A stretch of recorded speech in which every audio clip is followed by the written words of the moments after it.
is 8 o'clock, and I'm going to ask if we stand for invocation, pledge allegiance. May we bow in an attitude of prayer. Gracious Heavenly Father, thank you for the night of rest and for the opportunity to serve. Lord, watch over us, guide us, direct us. May we honor and please you as we serve those around us and throughout our community. We thank you for the rain of the past several days. Lord, we are in much need, and you've blessed this area and this land and our community and our county. We say thank you. May we do our very best to serve the citizens of Washington County here today. May all that we do and say is honorable to you and to others. We ask it in your name. Pledge allegiance to the flag of the United States of America and to the republic for which it stands, one nation, under God, indivisible, with liberty and justice for all.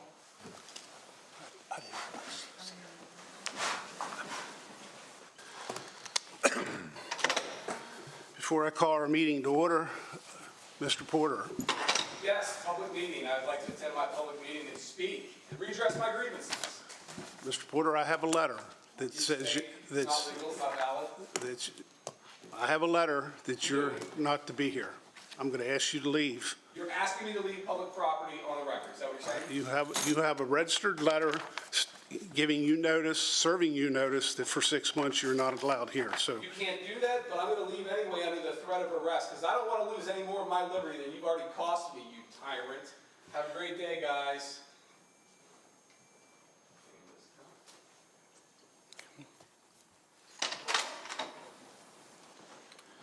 I apologize. Wait 1 second. Did he go out? Did Lieutenant Grant, did he go out? Yes. Okay. Okay, good morning. Good morning. I am Reverend Dion Hall, resident of Washington County, pastor of Grace United Methodist Church. But for this point in time, I'm going to take off my collar because I am coming as a Washington County resident. I'm coming before you because of my concern at the continuous disruptions to public discourse during this time. I don't feel that it is appropriate nor necessary to interrupt the proceedings that are for the greater good of Washington County in order to listen to personal attacks on persons who are at some point in their lives private citizens. So I would like to say I am well and truly thankful that the interruption today did not last very long and that we can get back to the business of caring for the people and lands of Washington County. Thank you so very, very much. Thank you, Mrs. Hall.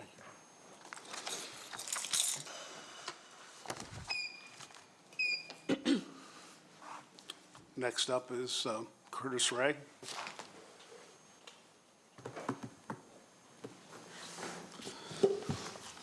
Start me. We were talking about procedure before you start me, if possible. That's all I ask. We're talking about procedures and whatnot. You need to state your name. Curtis, Hagerstown. That list you got in front of you, I did not see anyone else's name besides me and Sean Porter. If we're talking about procedures, they're already foregoing procedures with her coming up here and speaking her mind without following standard procedures. Okay, I don't understand with all of that right now. But back to the main concern here. Budget season's coming up. Budget session's coming up next week, actually. I would like to talk about and do a little aptitude test, if possible, of our commissioners. What I'm curious about, do any of you know how much of a difference from our budget from last year to this year is based on our revenue? So what I'm asking is, what is the revenue difference from last year to this year? Wagner, do you know by chance? We don't interact in this, I'm sorry. Get me offline. What I think is that we should still bring back where commissioners can talk.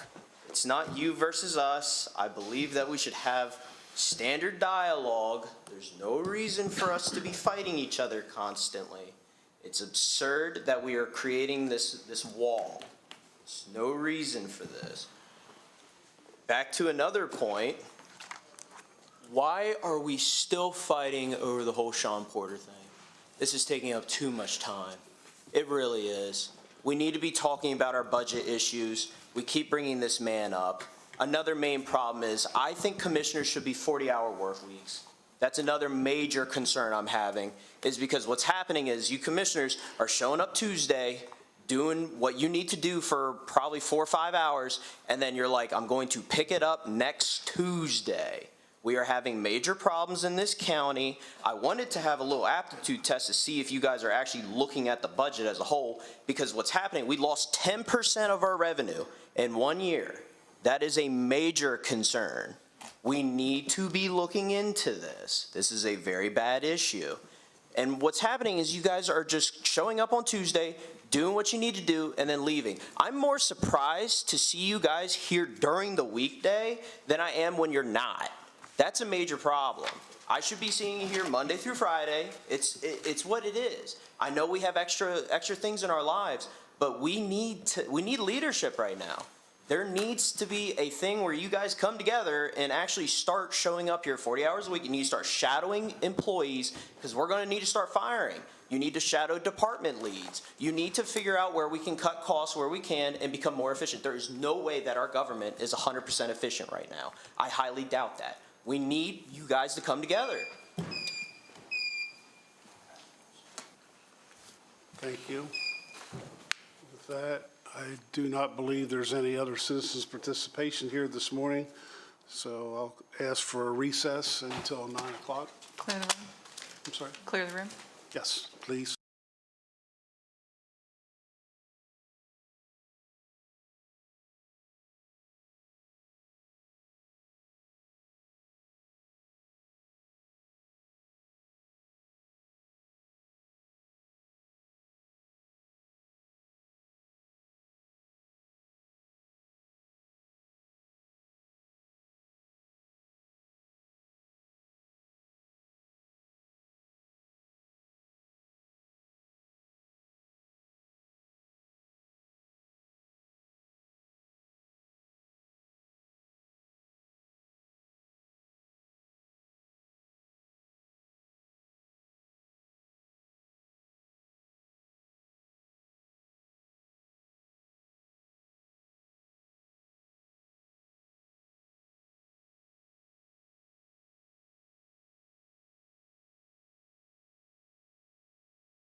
I'm going to ask if we stand for invocation and pledge of allegiance.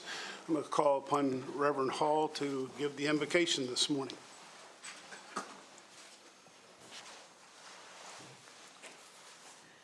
Gracious God, we are here today because we have seen you risen in glory. We have seen you in the commissioners who have been sent to serve for the common good. Lord, bless them, their families, and their service. We have seen you in the people of Washington County. May they come before this board with petitions for the restoration of the people in hope and expectation of all things working for the common good. Bless them in their coming and their going.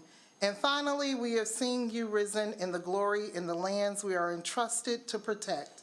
May the work done here today demonstrate our commitment to its care and preservation for the use of all people. We humbly ask these blessings for all in service to all, in the name of the creating Spirit who gathered us together this day. Amen.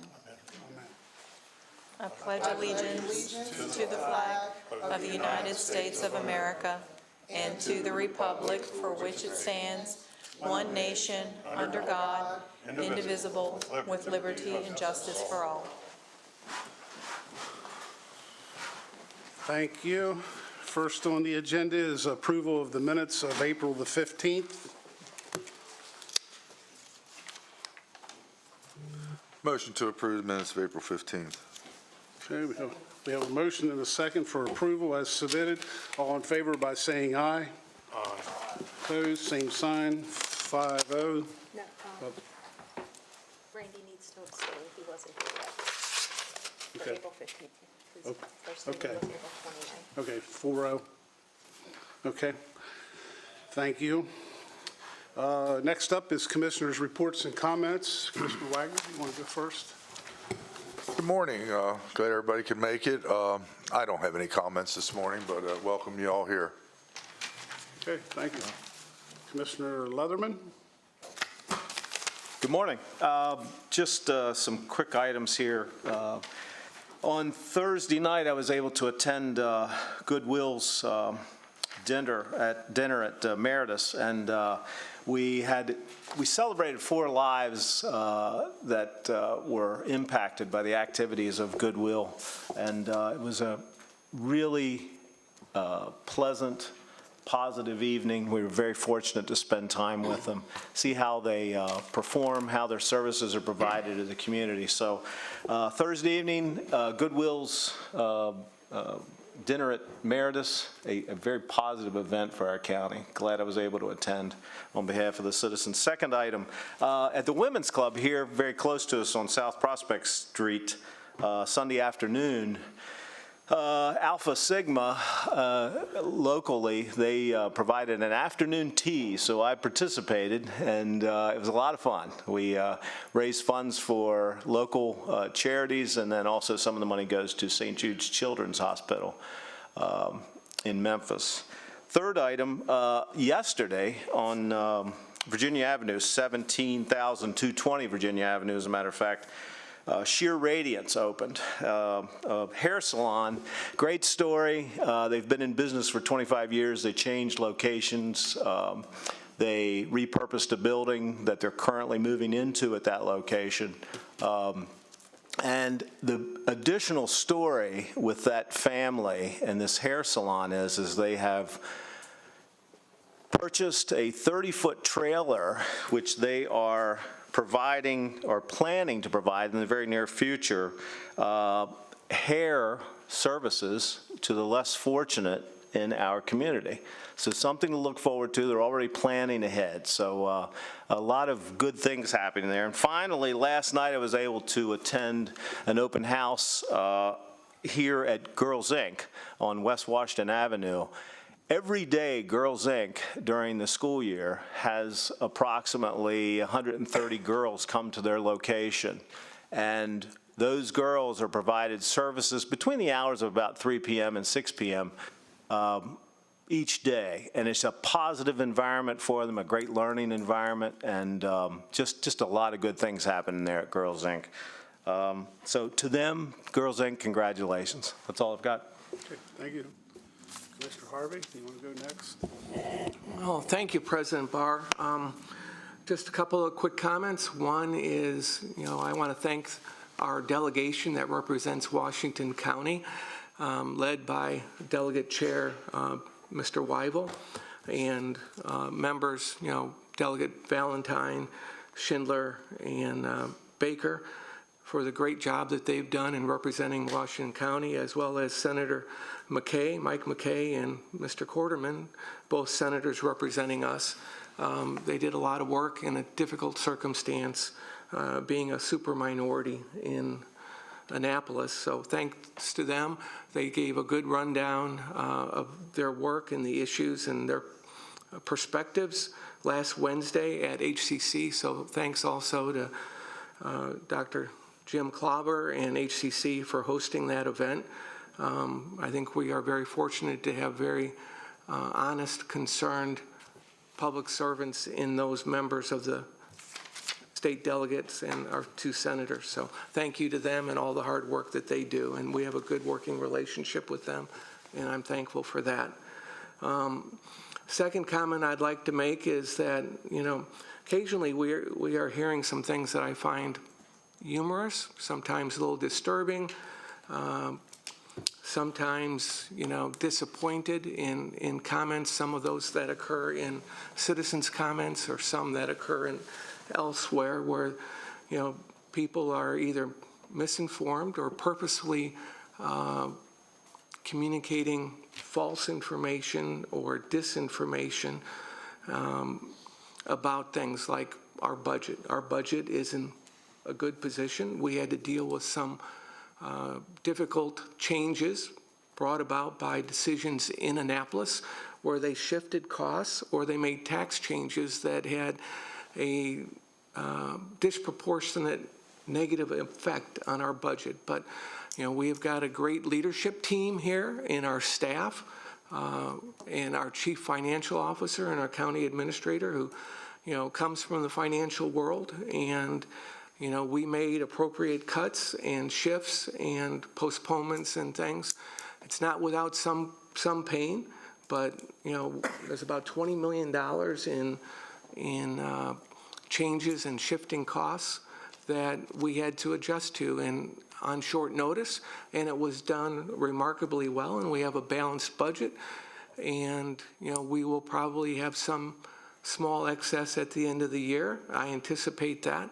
But the county budget is in remarkably good shape, and we are taking care of our people, our staff, and I think we have a good stewardship of our staff here, and we are fortunate to have some very superb, excellent leaders in our departments and agencies, many of whom are actively recruited by other government entities as well as the private sector. And that is a testament to their solid background and their dedication and their expertise.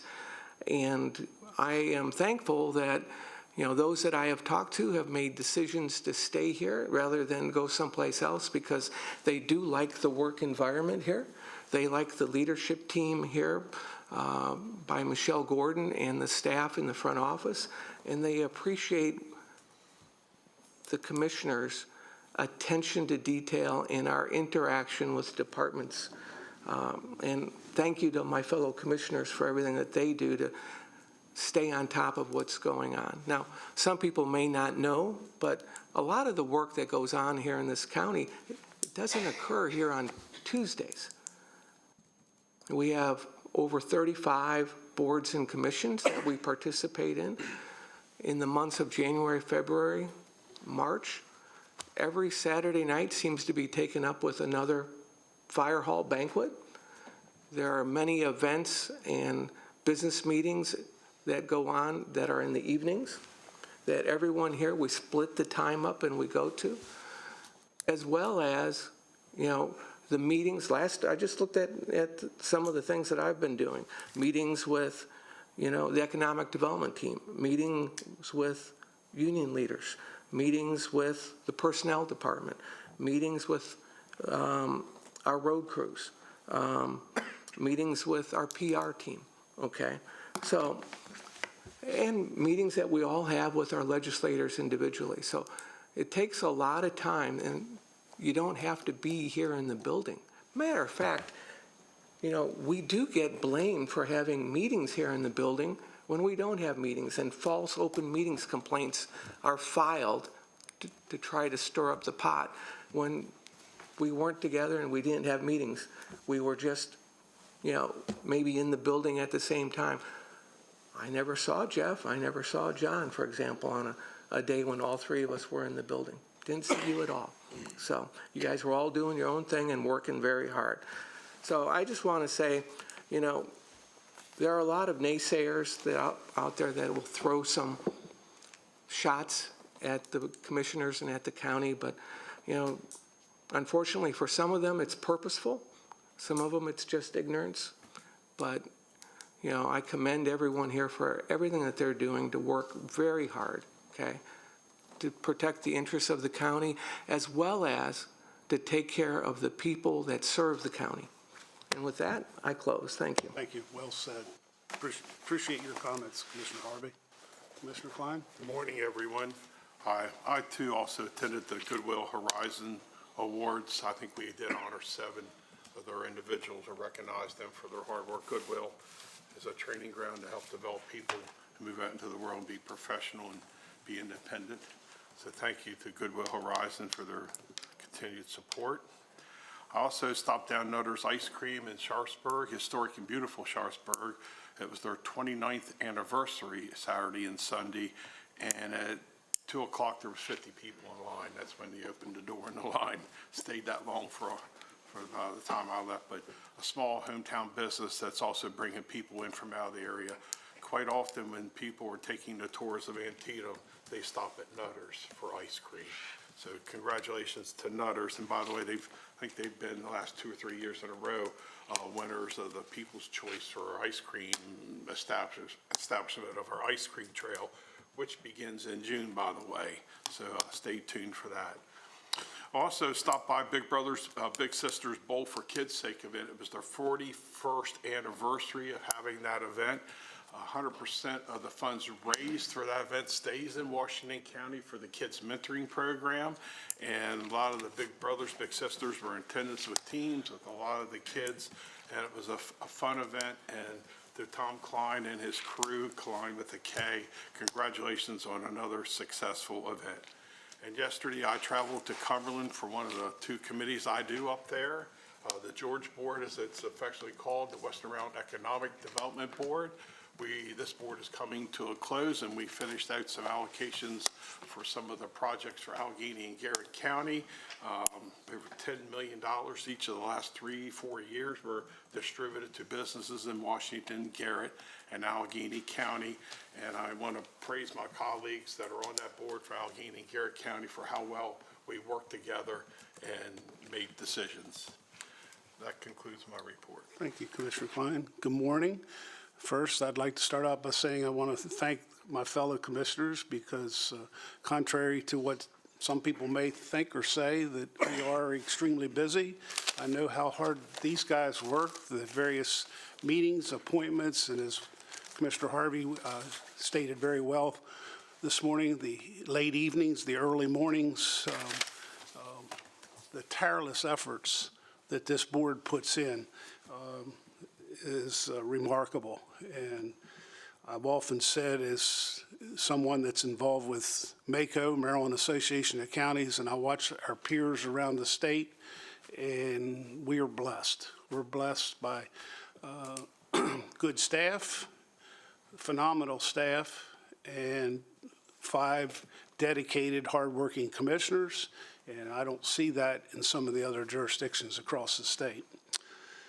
With that, as you've heard, it's been a very busy week, and I won't go into a lot of details of my travels, but I know firsthand I've spent some incredible amount of time, sweat, and hard work over the weekend cleaning up storm damage.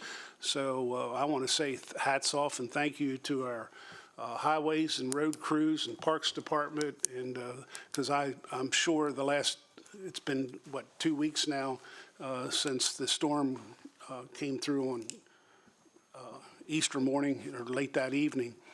The amount of damage, property damage, trees, and just incredible, a lot of work to be done. So I can attest firsthand of what that's all about. So hats off to them, and thank you for their dedication and service to getting folks restored back to power. And I know personally some folks that have long-term property damage that between insurance and just the magnitude, it's going to take a while. It's going to take months to recover. So with that, any other items we've missed, gentlemen? The one upcoming event that I do want to talk about next Tuesday evening, May 13th at 6 p.m. down at the Public Safety Training Center will be our annual budget hearing, and that is coming up, and keep that on your schedules. So with that, we'll move right into staff comments, and the first up is Chip.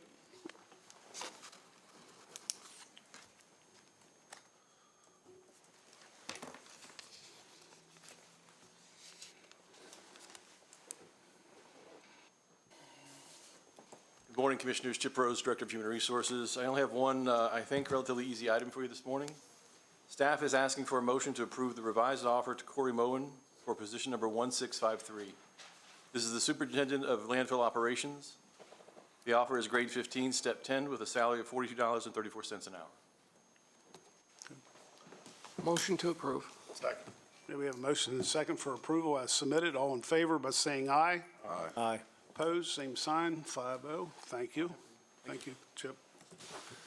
Next up is Linda Spence, okay.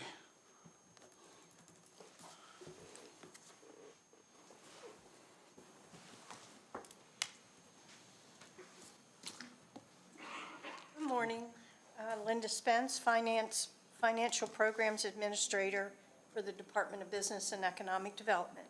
I come before you this morning to provide you a brief update on the 2025 Washington County Career Expo, an event made possible by the continued support of the Board of County Commissioners and funding through the hotel rental tax. We are especially grateful to the Commissioners and to the County Administrator, Michelle Gordon, for your leadership and commitment to workforce development. Held on March 28th and hosted in partnership with Hagerstown Community College, this was the 4th installment of the Career Expo. It continues to grow in size and impact. This year, 123 businesses participated, represented by 250 business or company representatives. We welcome 300 students from Washington County Public Schools, 208 from Hagerstown Community College, and 793 job seekers from the general public. The event was supported by 111 volunteers who helped keep things running smoothly. Survey results from employers showed 41% came to promote job openings. 29% were actively hiring. 38% of those companies spoke with 31 or more job seekers. Pretty impressive numbers, I think. The Career Expo plays a key role in connecting residents with real job opportunities and helping employers tap into local talent. Thanks to your continued support, this event remains a valuable part of Washington County's economic development efforts. So thank you very much for your support. That's all. Thank you. Thank you, Lynn.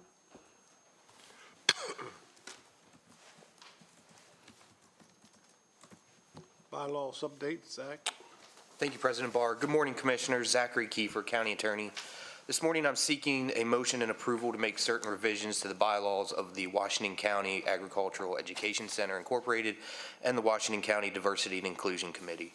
The amendment to the Ag Education Center bylaws increases the number of consecutive terms a board member may serve before having to step off, and the amendment to the Diversity and Inclusion Committee's bylaws refines the committee's mission and priorities. The amendments will be incorporated in the minutes of this meeting, and if approved, updated versions will be posted on the county's website. And President Barr, if I could ask for a motion and a vote on each separately. Separate. Yes, please. Yes, absolutely. I motion to approve the modifications and changes to the bylaws for the Diversity and Inclusion Committee. Second. Okay, we have a motion and a second, ready to vote. All in favor by saying aye. Aye. Opposed, same sign, 5-0, okay. Secondly is the Ag Education Center. Motion to approve the changes to the Ag Education Center bylaw, which addresses terms for the members. Second. Okay, we have a motion and a second, ready to vote. All in favor by saying aye. Aye. Opposed, same sign, 5-0. Thank you. Okay, is that it? That's all I have. Thank you, President Thanks, Barr. Zach. County Administrator Michelle Gordon. Thank you. I did attend a couple of meetings over the last week. I attended the Land Use Council meeting, and I also attended the Post-Legislative Forum, and I'd also like to thank our delegation. They did face a very challenging legislative year. They did a great job representing Washington County and Western Maryland. We did also receive the results from the rating agency presentations that our budget and finance staff, as well as our Department of Business and Economic Development staff attended. We met with Standard & Poor's, Moody's, and Fitch rating agencies. All three have assigned and affirmed AA+ or AA1 ratings to the county's existing bonds and upcoming bond issuance. All three noted that we have AAA financial policies and management, as well as our debt profile. We have strong expenditure control, budget flexibility with high revenue control assessments. We have a stable and expanding tax base with strong revenue framework and historical growth, as well as potential for growth. We have strong debt profile with very low long-term liability burden related to debt, pension, and OPEB costs with limited budgetary pressure. We have affordable debt service costs, and our debt ratios are well below that of our policy and our peer groups. We have strong reserves and cash balances well above our policy requirements. We have a high level of budgetary and financial flexibility that will enable us to increase revenue, cut expenditures, and use reserves to absorb any downward pressure that we may face in the future from any economic challenges. We have manageable leverage and fixed costs based on our 10-year CIP plan.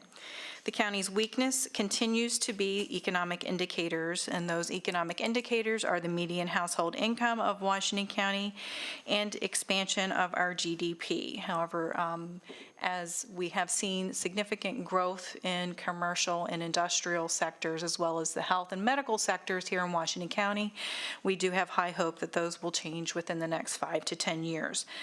Those two things are keeping us from being upgraded from a AA+ or AA1 to a AAA. We will post that information to social media this week. And I'd like to thank our budget and finance staff for the good work that they did in ensuring that, one, we have sound financial policies, practices, and for preparing that presentation. And that's everything that I have. Could I just clarify? I think the two bottom lines I heard, if you could tell me if that's true. One is we're in excellent standing financially. Correct. Due to the good stewardship, and we're positioned well to be able to respond to variables that may develop either up or down in the larger economy. Correct. Okay, and then number two, from the economic perspective, the criticism is one that we don't really control because of our geographic location, because of the population. So many of the people that do work here actually reside very close by, just a few miles up the road in Pennsylvania or down the road in West Virginia. And that characteristic of our geographic location and the easy commuting distance to two other states, actually three with Virginia,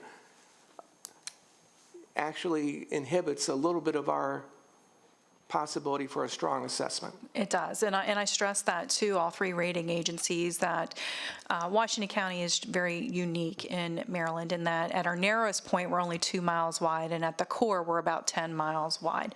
And we do have a concentration of population at the core with a low median household income. However, our workforce is 450,000 strong because we have Pennsylvania, West Virginia, and Virginia, all within 10 minutes, 5 to 10 minutes of the core of Washington County, and they did take that into consideration and kept our rating stable. Good, thank you. Again, thank you, staff, for this good report. Thank you, Kelsey, and everyone. A few years ago at Mac Volvo, it was revealed that 45% of their workforce lived in Pennsylvania.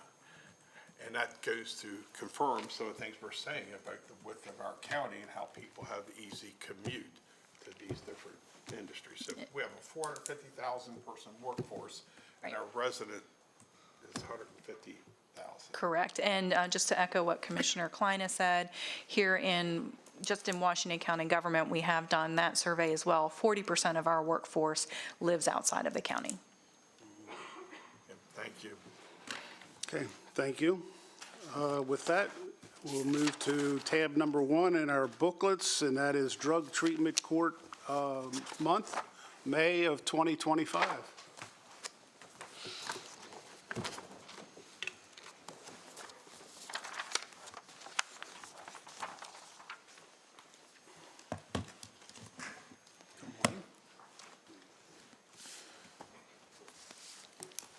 Good morning. Morning. I'm Jennifer Bricker, Treatment Court Coordinator. Good morning, Kristen Grossnickel, Court Administrator. Michelle Scruggum, I'm the case manager. Thank you for having us back again this year for our proclamation. I just wanted to give a little bit of a brief history of drug court so far in Washington County. As most of you know, treatment courts are specialty courts that focus on reducing recidivism for individuals that are involved in the criminal justice system and who also have substance use disorder, significant substance use disorders. We opened officially in June of 2019, so we are getting ready to celebrate 6 years. And next week in May, we are getting ready to celebrate our 7th graduation.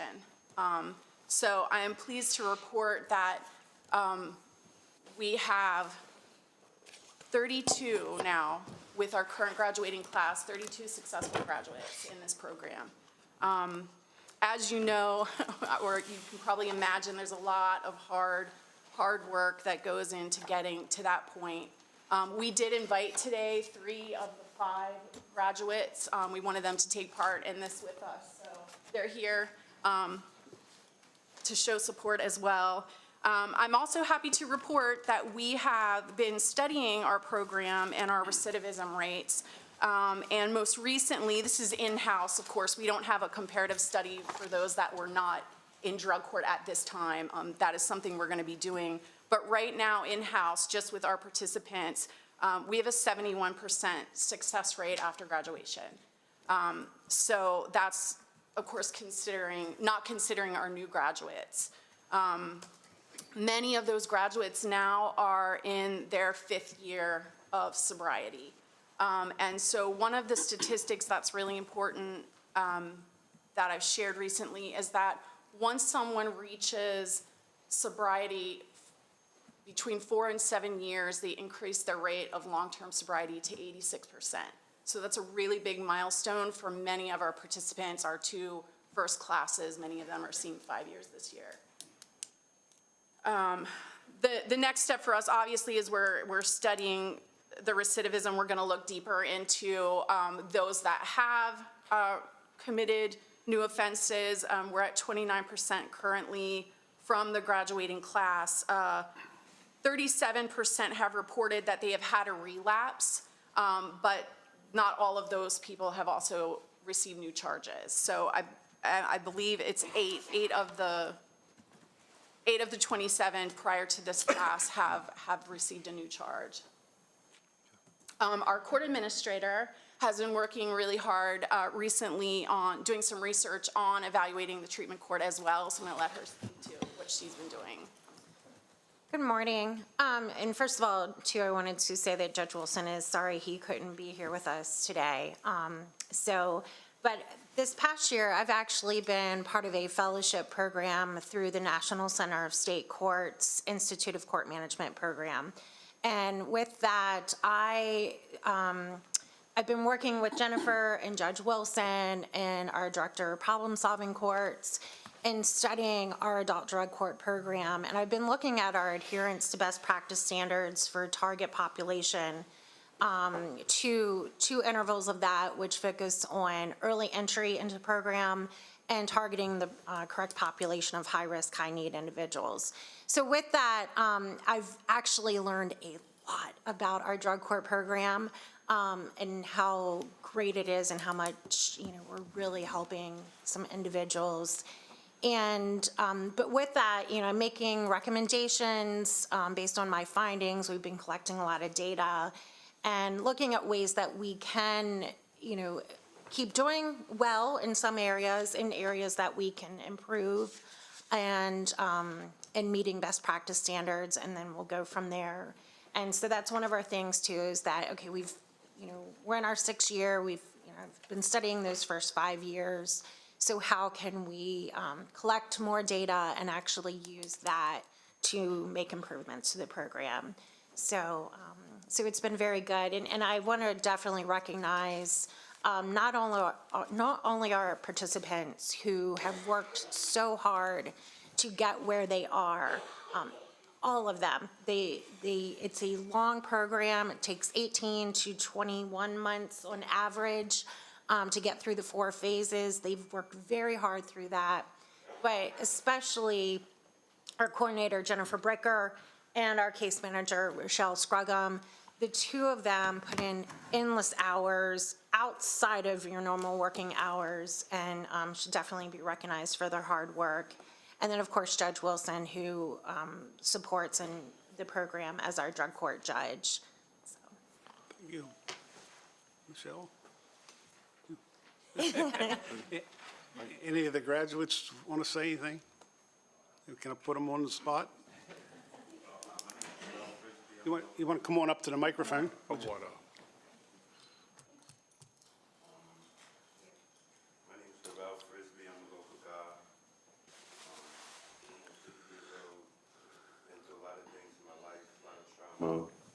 Caused a lot of destruction, but now I just find myself here trying to be a part of the solution.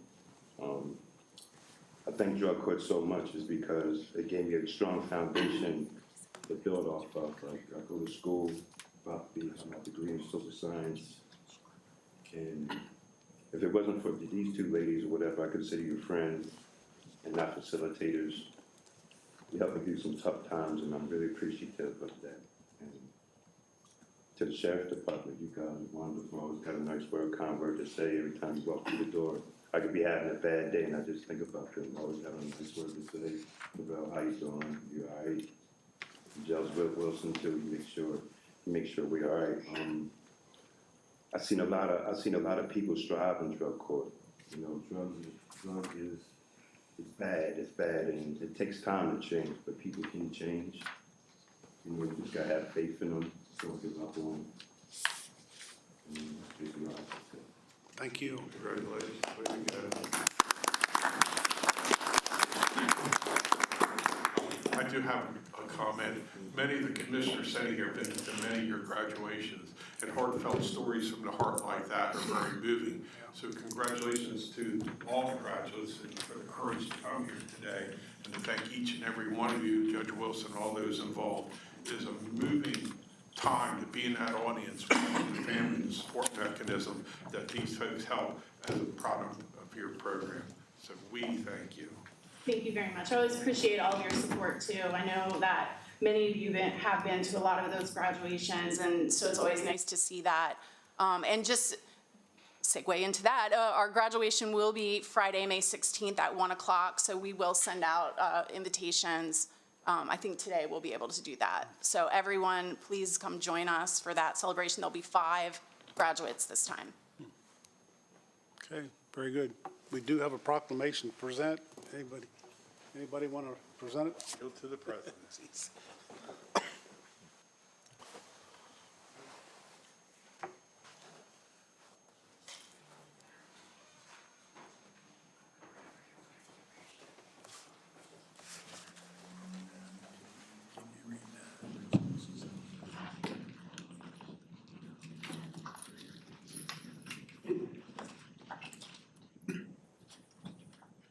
On behalf of my fellow commissioners, we have this proclamation, Drug Treatment Court Month, May 2025.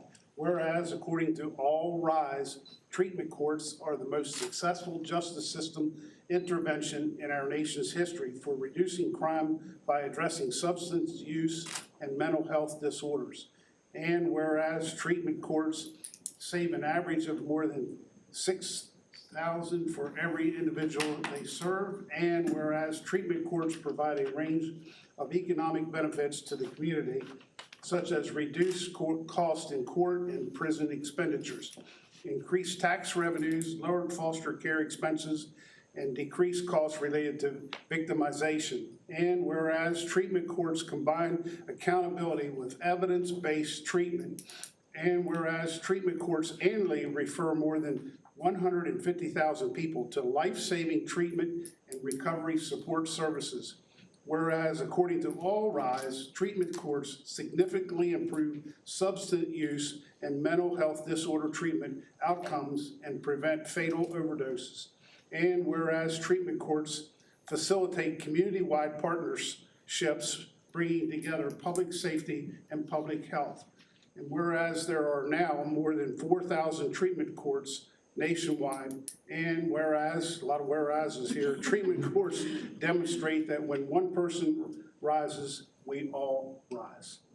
Now, therefore, we, the Board of County Commissioners, Washington County, Maryland, do hereby proclaim the month of May 2025 as Drug Treatment Court Month in Washington County and urge all citizens to join in recognizing and participating in this special observance. Thank you. Yep. Okay, everyone look here, please. Pictures up front with everyone. Oh, okay. Yep.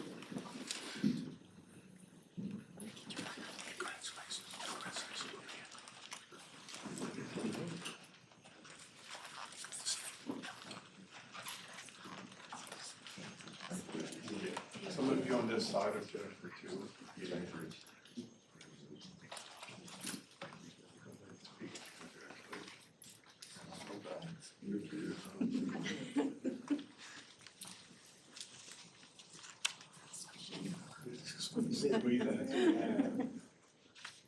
All right, now let's see.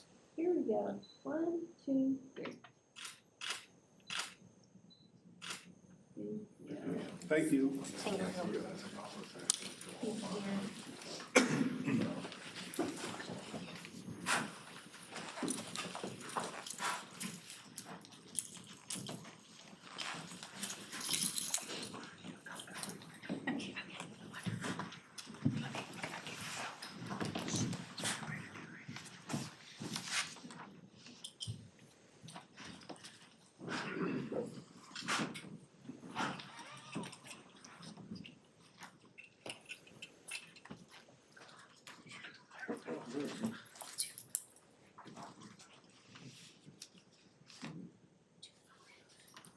Okay, next item, Preservation Month, May 5.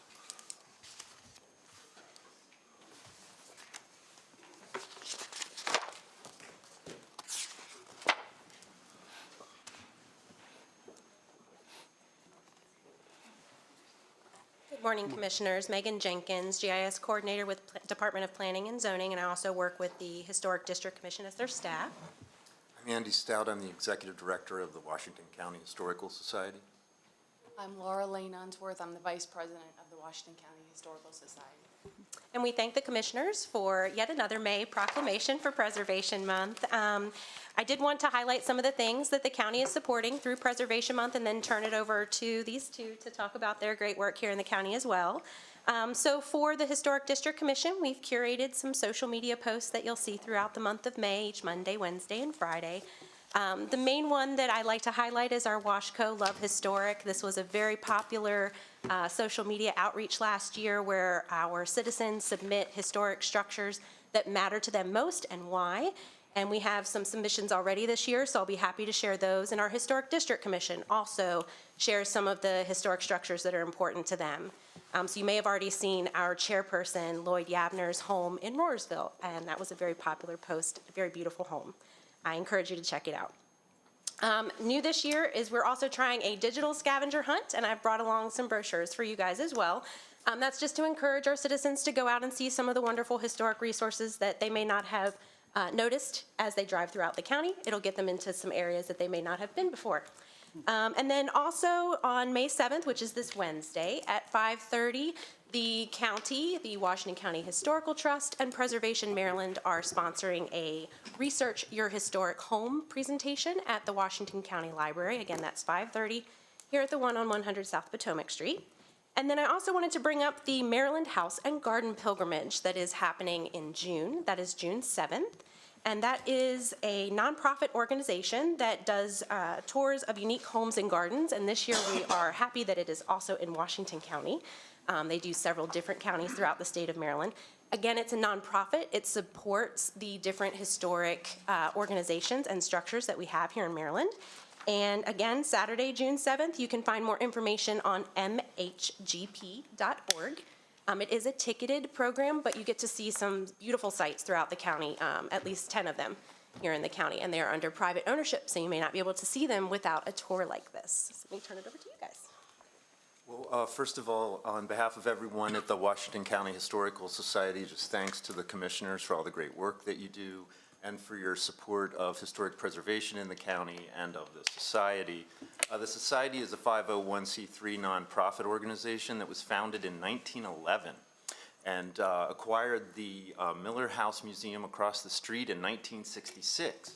2025 happens to be the 200th anniversary of the Miller House Museum, and so we're celebrating that this year with events and a new exhibit. In honor of Historic Preservation Month for May, we have sold out a lecture this Friday on the C&O Canal in Washington County, and we also have a historic architecture bus tour of Washington County on Saturday, May 17th. In addition to the Miller House Museum and the 501c3 organization, the Society also runs the Kinship Family Heritage Research Center, which draws people from all over the United States here to Hagerstown. If you have a relative in Hagerstown that you're researching, the Miller House is a place to go and do that research. And so you can make appointments with our genealogist on Wednesdays there if you have research that you'd like to do. And to find out more about this society, you can go to washcohistory.org. Thank you. I think Andy pretty much covered all the wonderful highlights. I just want to take a moment to thank you all for acknowledging, certainly in this historically rich county, all the work you do to protect these important structures, and we'll continue our work with the Washington County Historical Society. Thank you. Okay, thank you. Commissioners, any comments? Good work. And you have a historic home too as well, right? Yes, sir. In Smithsburg, that we're working hard to make sure it's here for another 200 years. See, we pay attention. Thank you. Okay, it's my honor to present a proclamation for Historic Preservation Month.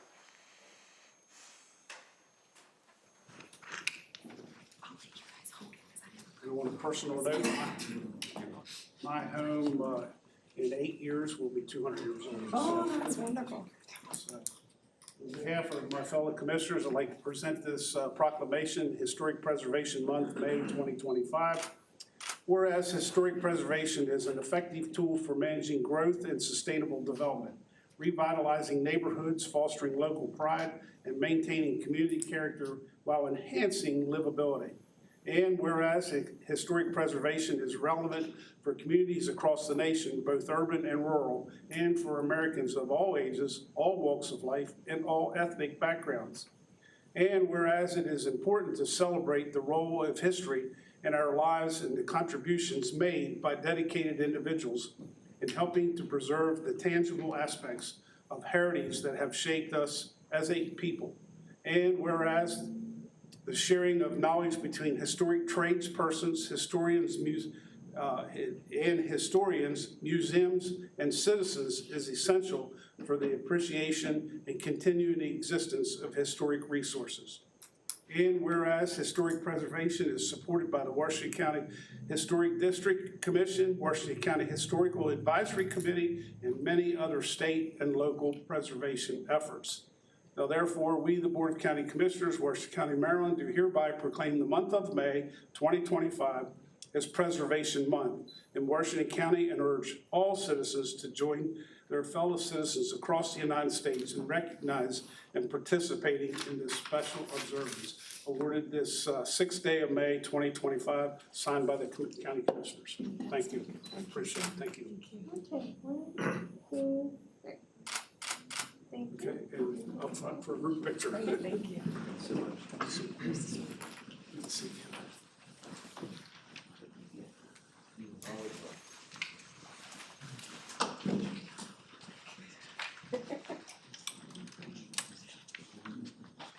Thank you, guys. Thank you.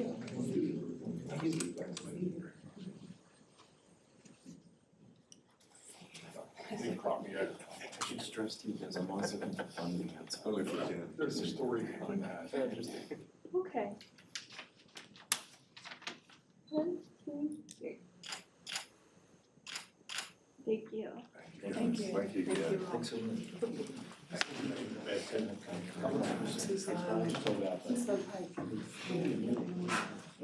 Yeah, I've gone by a few times already. That's fantastic. Thanks. I guess to see your husband there.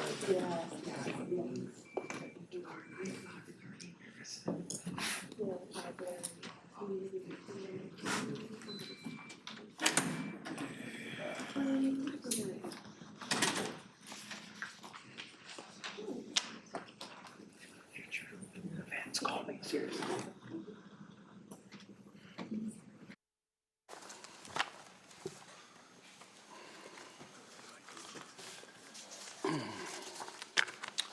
Okay, the next item under tab number 3, this is a public hearing, modification of water and sewer rates.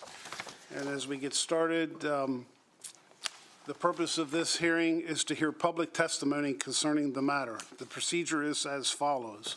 We will first have staff introduce the matter, after which the hearing will be open for public comment and testimony. Each speaker will be given a maximum of 3 minutes to testify. After everyone who wishes to speak has done so, the hearing will close. The commissioners may then discuss the issue and provide direction to staff concerning budget adjustments as a result of the proposed service rates. The budget will be the subject of a public hearing on a later date. And at this time, I'll ask Mark Bradshaw, the Environmental Management Director, will now introduce the matter. Mark Bradshaw, Director of Environmental Management. Kelsey Mace, Chief Financial Officer. Today, we're bringing the proposed water and sewer rate increases to you. I would like to point out a couple things on our fee structure.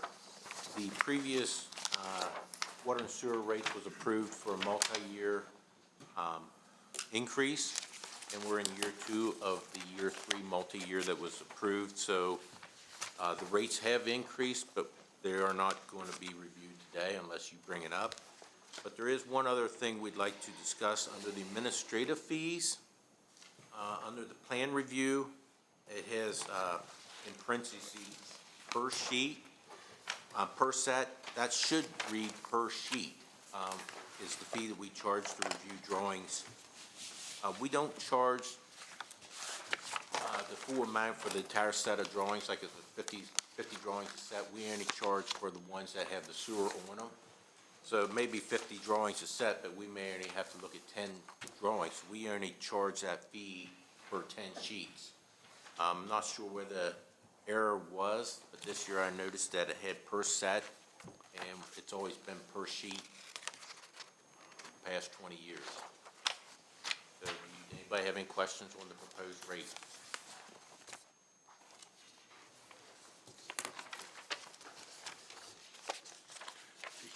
So is that per set or per 10 sheets?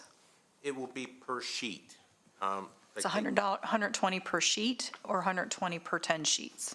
It's 120 per sheet, and we only review the sheets that contain the water and sewer information. So if there's one sheet, it's $120. If there's 10 sheets, it would be $1,200? Yes, ma'am. Okay.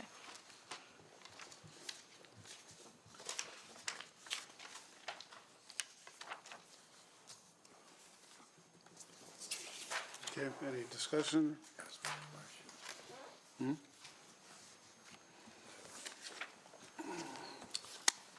Okay, at this point, we will now open the hearing for public comment. Anyone wishing to comment, please raise your hand or come forward. Yes, sir. Yes, so your hand first. Come on up to the microphone, please. Give us your name and address for the record. John Cardinelli, 16849 Virginia Avenue. Consider that Williamsport.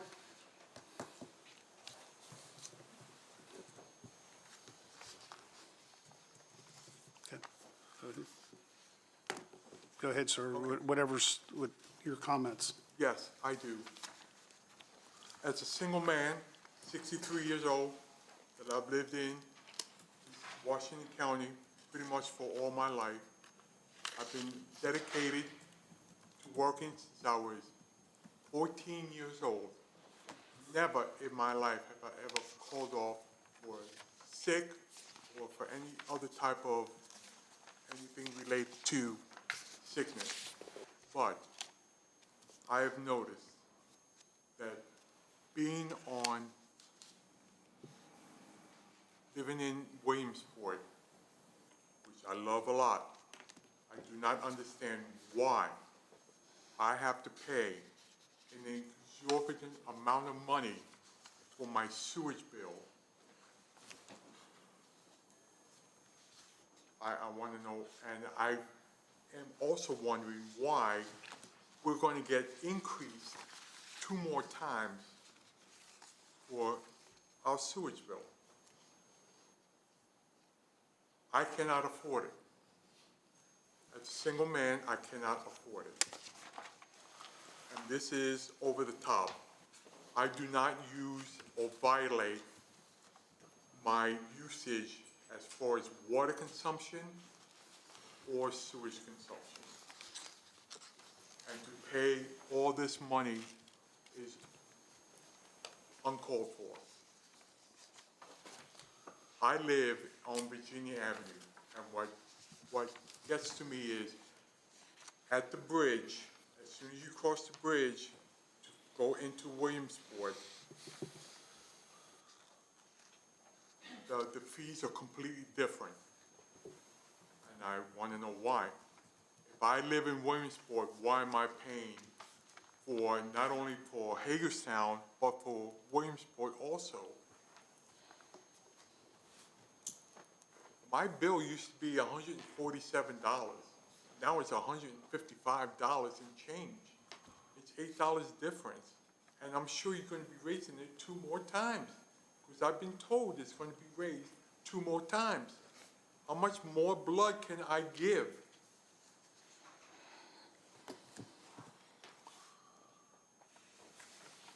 That's all I have to say. Okay. Thank you, sir. Yep, Curtis, your hand was up second.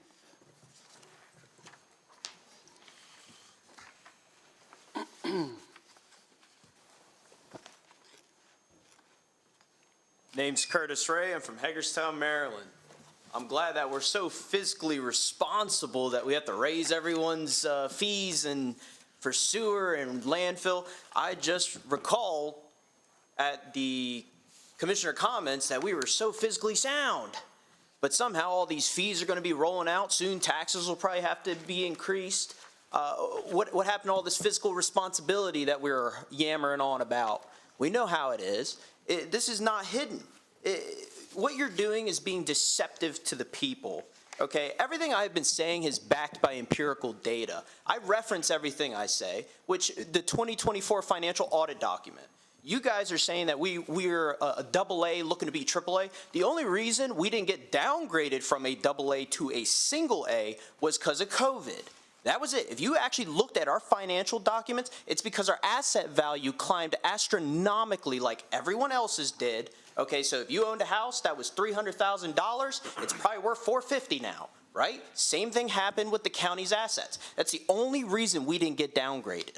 We are being very deceptive to our own people. It only hurts our people. There's no reason for it. And then on top of that, let's talk about bond debt. We're $200 million in freaking debt. And then I guarantee you this year, we are looking to take out more bond debt. Okay. Mr. Ray, you're out of order. The bond debt is not part of the discussion. It's not part of this discussion for water and sewer rates. The reason I'm talking about... Stay on subject. The reason I'm talking about the water and sewer issues is because there's a major problem that's with it. This is a symptom of this major problem. If you want me to talk about it, why are we raising these people's rates? There's no reason we should if our budget is balanced. We know this. You have been lying to these people for too long, straight to their face. I don't know if you guys are being lied to. I don't know what's happening here. Why are we so hush-hush about what is actually happening in our county? And just to show, that man came up here. He is struggling. He's a single man. He's living, you know, trying to just live. And we're sweating these people for everything they got. It's eventually going to get to the point where they can't pay to live here. That is a major problem. These are the people we were supposed to be serving, and we were supposed to be giving our damnedest opportunities to help these people. Literally, we're supposed to be here 40 hours a week trying to help figure out how to reduce these people's costs, not raise them. Because we got the landfill one coming right up next after it. Like, that's crazy. We are hurting these people too much. We need to be more fiscally responsible. With that, I cede the rest of my time. Curtis Ray for commissioner, obviously. He's out of order. He's out of order, John. Yes, I'm getting, my patience is getting thin. Mr. Ray, first of all, you cannot use this platform for campaigning purposes. And second thing is, won't tolerate clapping and extra commotion in this public hearing. Anyone else to come before us for public comment this morning? Hearing none, this concludes the public comment portion of the hearing. Commissioners, do you have any questions for staff?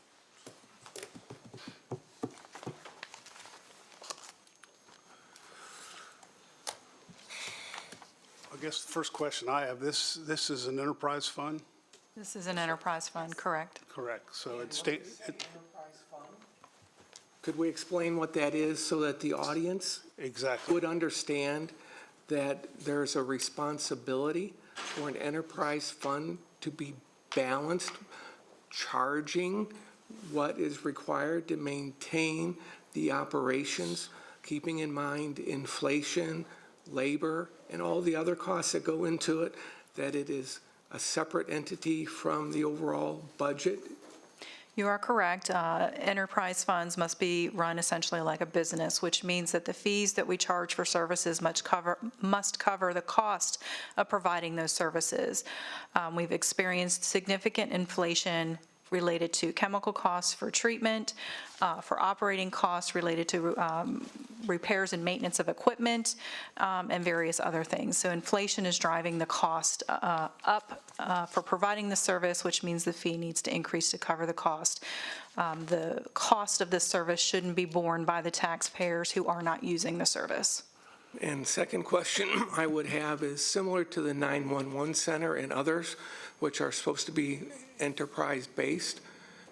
Did we not get well behind in maintaining this as a balanced enterprise fund? There was some years in the past where the expenditures exceeded the revenues and capital reserves had to be used to balance the budget at the end of the year. And that is inappropriate given what an enterprise fund is supposed to do, correct? Yes. Okay. And do you have any comments about the location inside Williamsport, Hagerstown, city water rates, et cetera, they're all going up, right? Yes. And why is that? Cost of expenses have went up over the years. And because they're an enterprise fund. So there's a fiscal responsibility required to maintain this in equilibrium, correct? Yes. The town of Williamsport owns their own collection system, but we provide the treatment at the Conicjig plant. So we treat Williamsport as a wholesale customer. We don't bill the individual residents in Williamsport. We bill the town for the total amount of flow they send to us. And Williamsport establishes their own water and sewer rates. And so we don't have anything to do with that. Correct. And then for city water rates, they exceed the county water rates, correct? Yes. Substantially. Yes. Thank you. Okay. I would like to add about Michelle's comments on our chemicals. Our last bid, our minimum increase in chemicals was 20%, and the high end was 50%. So our chemical costs have went up over the last couple of years, somewhere between 20 to 50% based upon which chemical. And also our replacement equipment, we are seeing roughly a 20 to 25% increase over the last 2 years of what it would cost if I have to replace a mixer at one of my plants. So we have seen substantial increase in expenditures for our equipment, our chemicals, and as a result, our expenses have went up. And it's uncontrollable expenses. I mean, I have to replace the equipment when it breaks.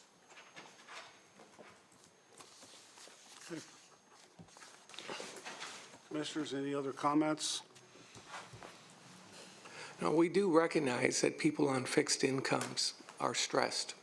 Yes, and the way our rate structure is set up, if you are a single person generally living home, you only pay the base rate, which we did not increase in the previous year, the full amount. We generally held the base at a lower percentage increase, whereas a family of four probably uses around 12,000 gallons. They actually pay a higher percentage increase because we have two components in our rate. We have the base rate, which is 6,000 gallons, and then if you exceed that, it's so much per 1,000 gallon. So it is tied to usage? Yes. Okay. And that is a practical, common approach to managing water rates? Yes. Okay, any other comments, concerns? Okay, the public hearing is now concluded. Commissioners, your comments and deliberation.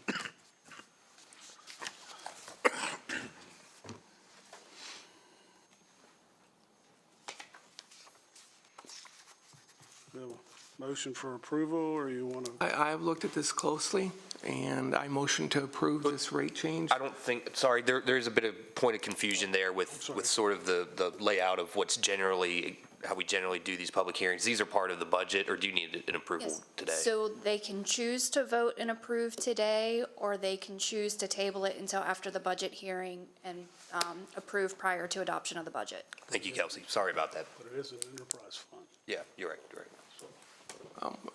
Looking at it as an enterprise fund and the requirement to keep it balanced and to be fiscally responsible and to maintain the quality service that all of our citizens expect, I recommend that we approve this rate adjustment today.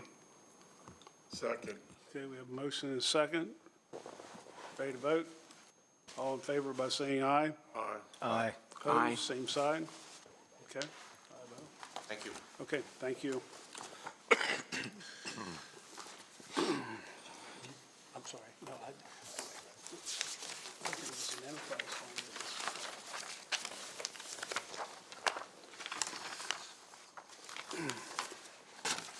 fund. Next item, gentlemen, is under tab 4, public hearing, proposed establishment and modification to certain landfill user fees for FY 2026. The purpose of this hearing is to hear public testimony concerning the matter. The procedure is as follows. We will first have staff introduce the matter, after which the hearing will be open for public comment and testimony. Each speaker will be given a maximum of 3 minutes to testify. After everyone who wishes to speak has done so, the hearing will close. The commissioners may then discuss the issue and provide direction to staff concerning budget adjustments as a result of the proposed service rates. The budget will be the subject of a public hearing on a later date. Dave Mason, Solid Waste Deputy Director, will now introduce the matter. David? Morning, Commissioners. David Mason, Solid Waste. Kelsey Mace, Chief Financial Officer. All right, Commissioners, we're here today to discuss the proposed rate increases for the Department of Solid Waste. We are proposing alternatives for the permit program.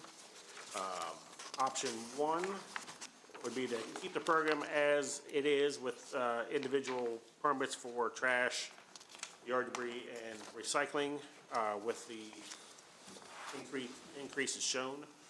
Option 2 would be to have all-inclusive permit. One permit that covers trash, yard, and recycling as one purchase with the ability to keep the recycling permit individual. We are also proposing rate increases on a couple of individual tipping fees. Rubble, building debris is proposed to go from $75 to $78.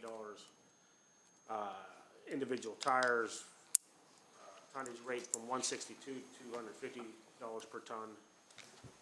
And then bulk mattress rate from $120 to $200 per ton.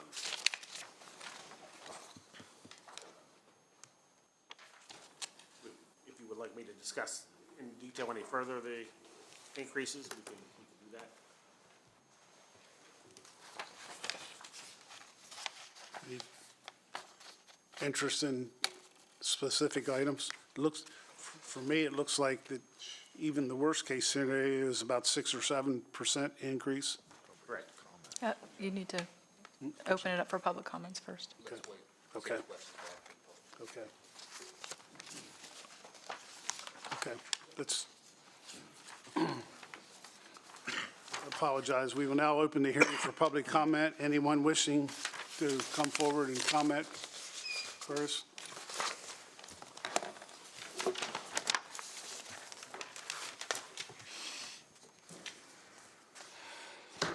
Curtis Ray, Hagerstown, Maryland. We're going to talk about how this fee structure is going to affect a lot of people. You talk about the enterprise fund, we're going to educate the people in the enterprise fund. The enterprise fund comprises of the sewer and water, the landfill, I believe the airport's in there, and I think they're in transit. I think those are the 4 for the enterprise fund. Every year, back to back for the last 10 years, water quality, we'll call it water quality. Water quality and trash disposal has turned a profit. I'm glad that we are looking at this government entity that we should be trying to turn a profit on the very people that need these services. They have nowhere else they can go. That's the main problem. It's a monopoly. Because it's a monopoly, we should be literally charging the almost absolute bare minimum that we can just to keep it afloat, and just a little bit more just to pay for repairs, replacements, or improvements, whatever have you. If you looked at the amount of money that was actually being profited from these businesses, we'll call them, even though they are owned by the county, it's quite substantial. And it actually does play into our revenue. That's what people don't seem to understand. It does. It doesn't go into the general fund, but it does play into the revenue. It is classified on the revenue for the 2024 audited documents. The reason we use the audited documents is because every year, back to back, for the last 10 years, we have gotten the budget wrong as a county. It comes down to this audited document that provides the actual correct information. That's why I keep referencing it. And then just last week, I'm getting off topic. All right, back to the landfill. We have to understand that we need to try and cut these taxes. They're taxes. It's fees and taxes in disguise. That's what it is. And do you think everybody else got the inflation raise? Because you got to think, if you were making $50,000, if you count for inflation, if you did not in the last 4 years get a raise to almost $72,000, you are behind now. You have fallen dramatically on your annual income. And I highly doubt everybody got that amount of raise. I highly doubt. That's what people are forgetting here. Yes, everyone's being affected by inflation, but these fees and these taxes are hitting everybody to such an extent that they cannot maintain themselves because we're unable to pay these people for the inflation raise that they deserve. That's the problem right now. Thank you. Other citizens' participation? Hearing none, this concludes the public component portion of the hearing. Commissioners, do you have any questions for the staff?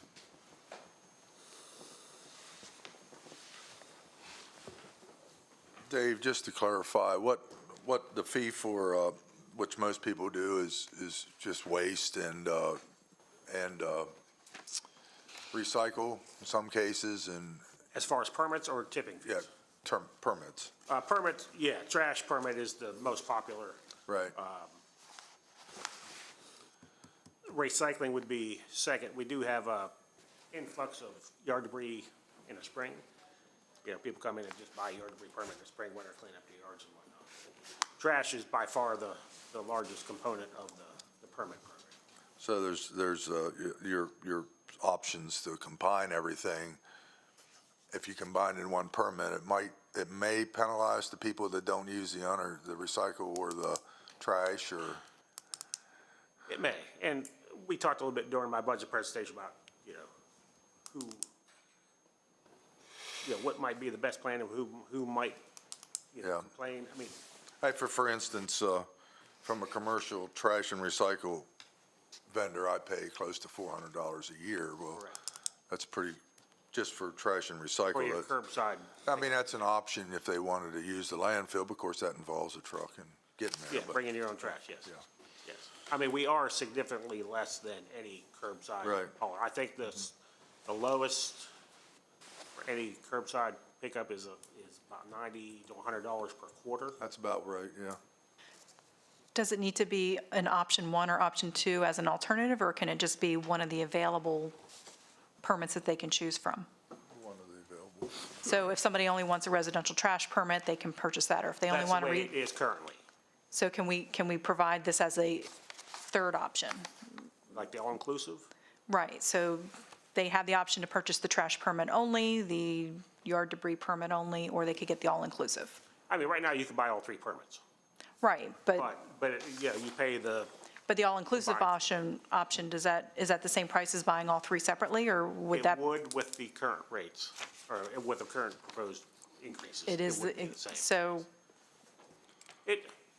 okay. Yeah, we've had some citizens say, why don't we just do an all-inclusive permit? An all-inclusive permit for maybe 10% off? Or some? Something.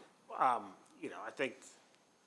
know my staff would prefer the less number of permits, but that really doesn't factor. Because I know when I used to take my trash to the landfill, I only purchased the trash permit. I didn't do the other parts.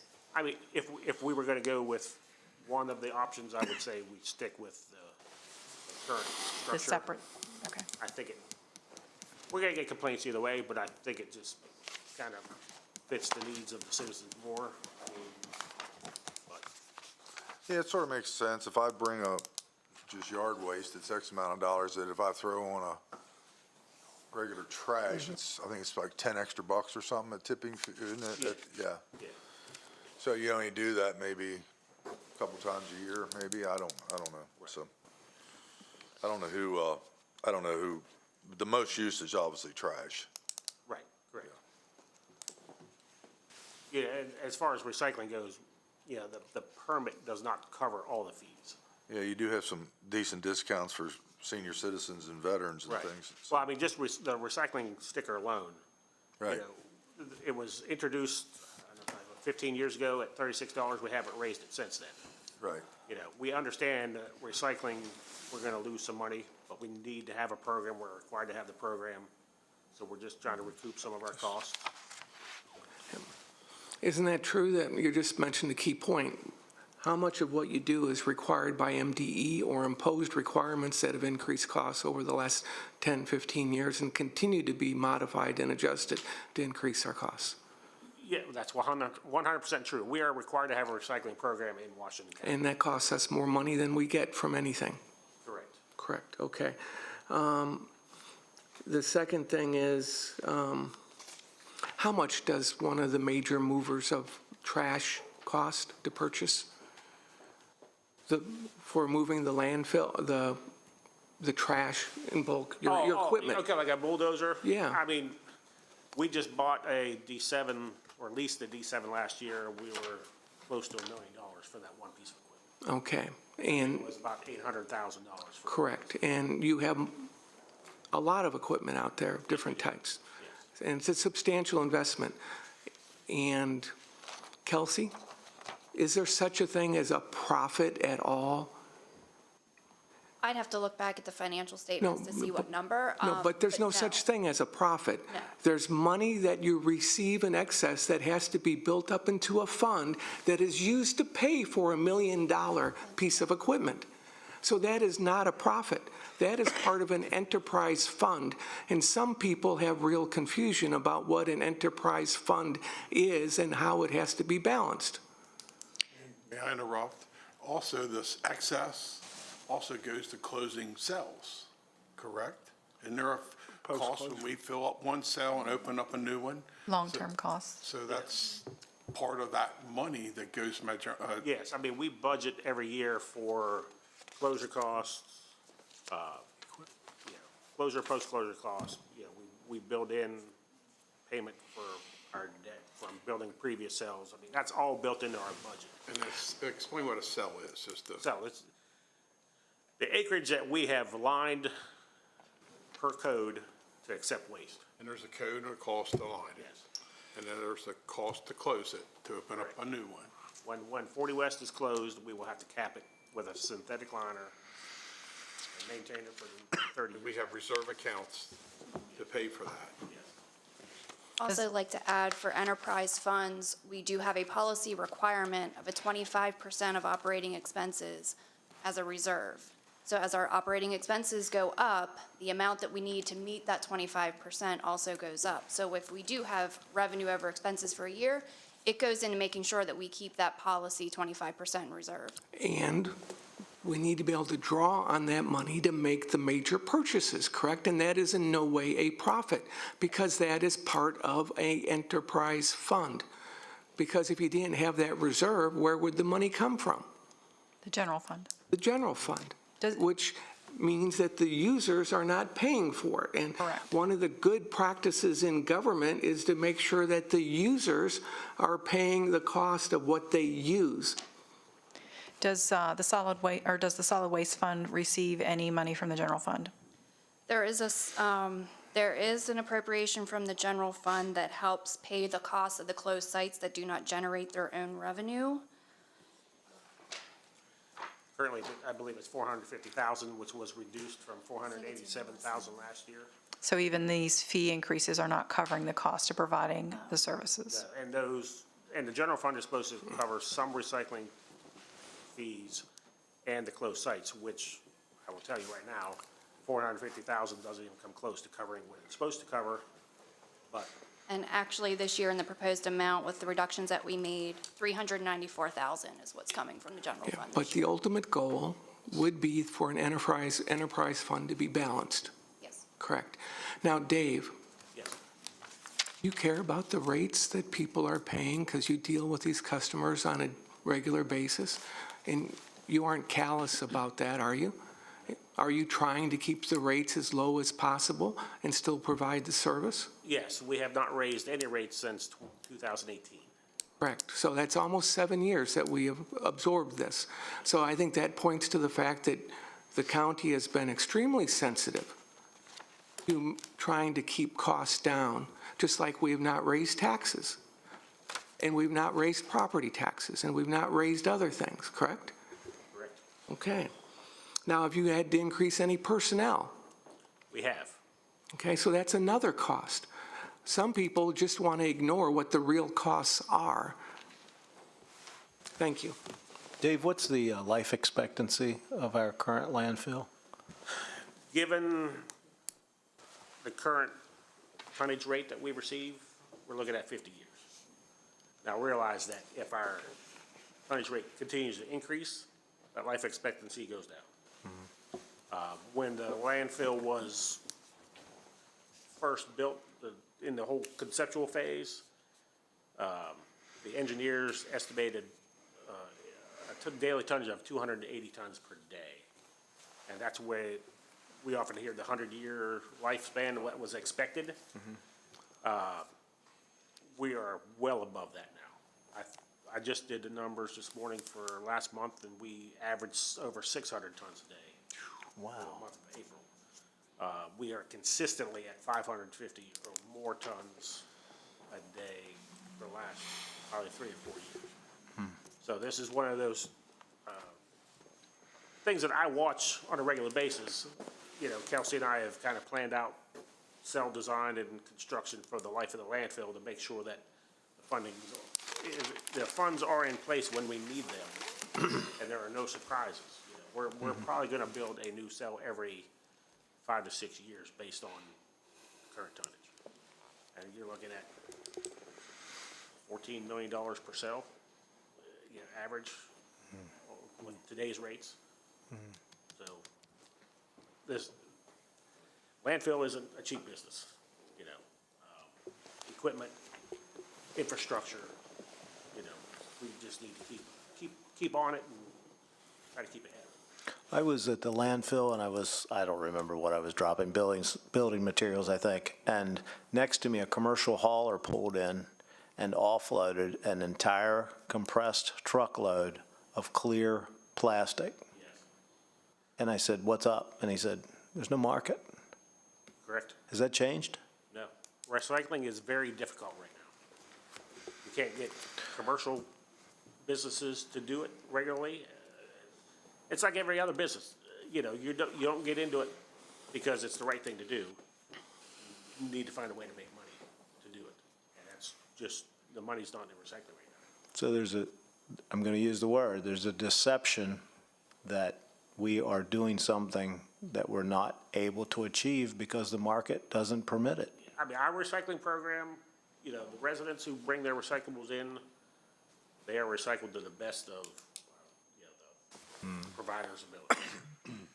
There's our contaminations and things that cause some recyclables become trash, but, you know, the majority of what we send to the recycler gets recycled.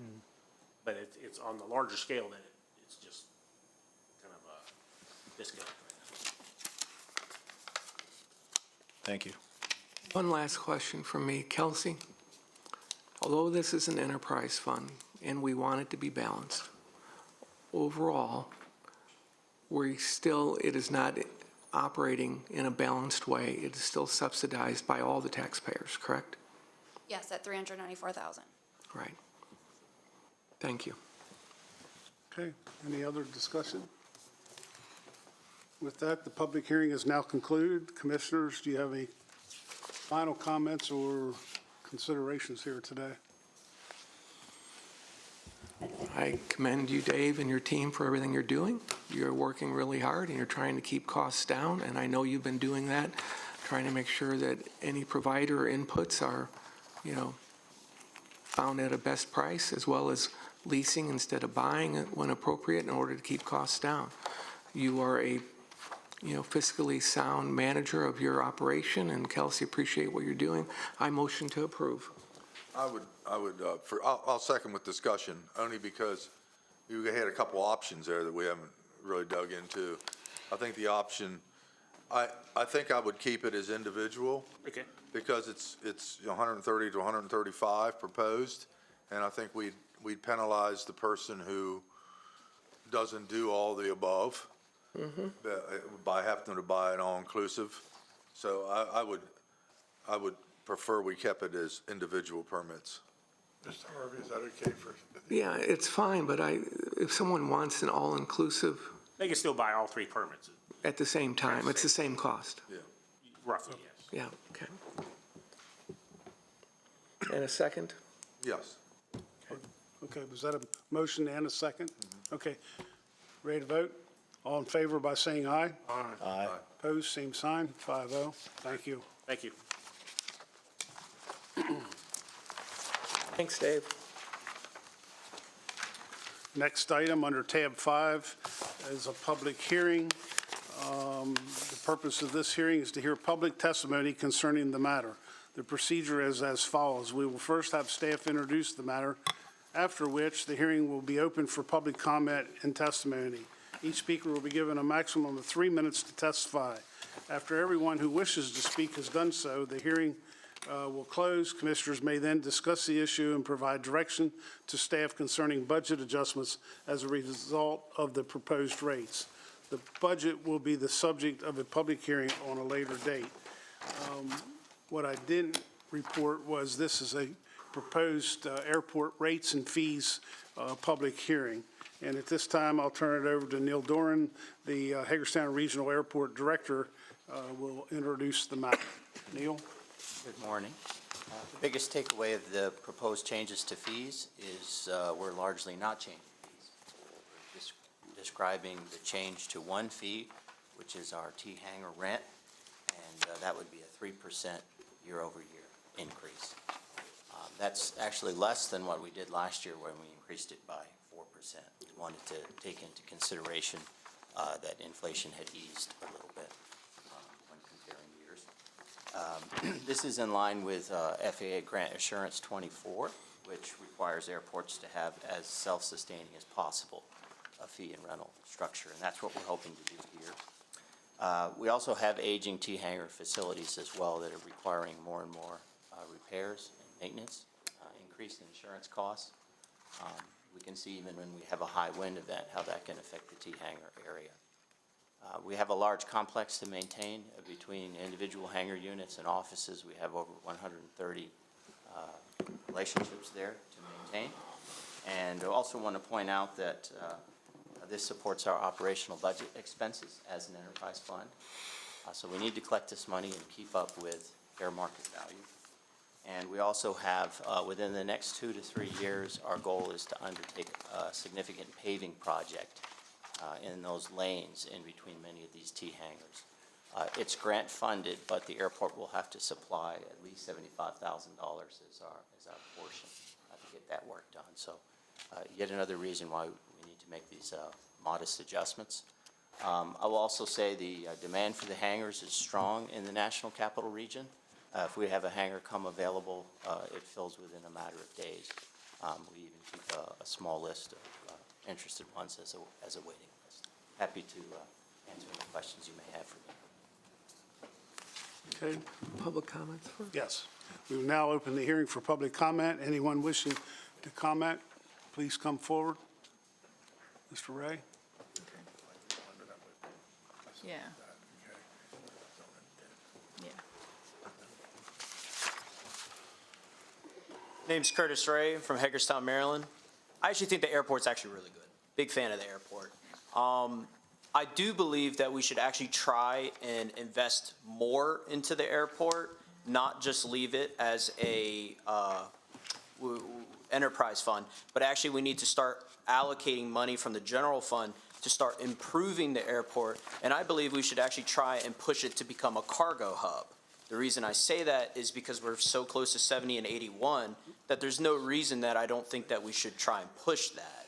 And because of such, I'm pertaining to the airport. Point of order. Mr. Ray is again going off topic and pontificating on issues that are not relevant or directly related to the public hearing at hand. This is about the airport. It's about rates at the Fees, rates and fees. The rates and fees of the airport are not that bad comparative to the actual. Okay. Yeah. Mr. Ray, you're finished. I was just talking about the airport. That's what I was just doing right now. And I just talked about the airport fees. And then Continue to get off the subject matter at hand. I'm going to ask you to please take a seat. I request that you allow me to continue to speak if I'm going to speak about the fees. Is that time up? Is that what, okay. No, he has a minute. You have a minute left, All right. as long as you stay on subject of fees at the airport. I believe the fees and the rentals and the modifications of charges for the airport should be maintained, I guess. There's no reason that they should be, well, no, they should increase, but I think overall for the airport, I'm actually a pretty big fan of the fee increase because we do actually need to start allocating that money more towards the airport. And it probably will increase the enterprise fund so that way they can actually invest that money back into themselves. So I would say I'm actually for the increase for the airport fees. But with that, I'll call it. Thank you. Anyone else? Public comments regarding fees and charges at the airport? Hearing none, this concludes the public comment portion of the hearing. Commissioners, do you have any questions for staff? The only remark I would make for staff would be that, as a one-time user, the T-hangers are a bargain, and the increases are very modest, and there's always bringing people, it's a deal compared to anywhere else. And like you said, when I was there, it was a waiting list to get into a T-hanger. Now, if there isn't, they're filled immediately. They're not, and they're old. There's a lot of maintenance required. I know at one time I had to have maintenance done, and so, yeah, I mean, that's the only remark or comment I wanted to make. I think that that's not such a terrible rate increase, and you're not generating a ton of money, but it's a help. How often do you have overnight parking down on, what is it, Papa Taxiway? Does that happen very often? Are you referring to the section about transient? Yes. Oh, almost never. Okay. Yeah. I didn't. Sometimes we've had sports charters, like Shepherd University's done very well, and they go deep into the football playoffs, and there's a charter aircraft that needs to come in. Okay. And we would have a parking fee at the terminal apron for them. That's why we had that charge. Okay. And Zach, this question's for you, and this is concerning me. I rent from the county. I actually have a T-hanger, so I have to recuse myself from this action. Is that true? It'd probably be appropriate if Okay. there's any, as you are a tenant and may have an interest in the increase or decrease of the fee. I'm in favor of recuse the it. increase. I think it's legitimate, but I will recuse myself. I would think that if he's voting to increase, it would be fine. If he voted to cut his cost, it would not be fine. Thanks for clarifying. Okay. Any other commissioner comments? The public hearing is now concluded, and again, I'm going to ask the commissioners if you want to ponder this or you want to move forward today. I'd motion to approve it. A motion, a second on that, and just a general comment that, Neil, you've been doing a superb job since you took over. You've learned a lot. You've grown. I've seen it over these last 2 years. It's commendable. Thank you. Absolutely. Okay, we have a motion and a second on the floor, ready to vote. All in favor by saying aye. Aye. Opposed, same sign. Thank you. Thank you very much. Next item, under tab 6, that here.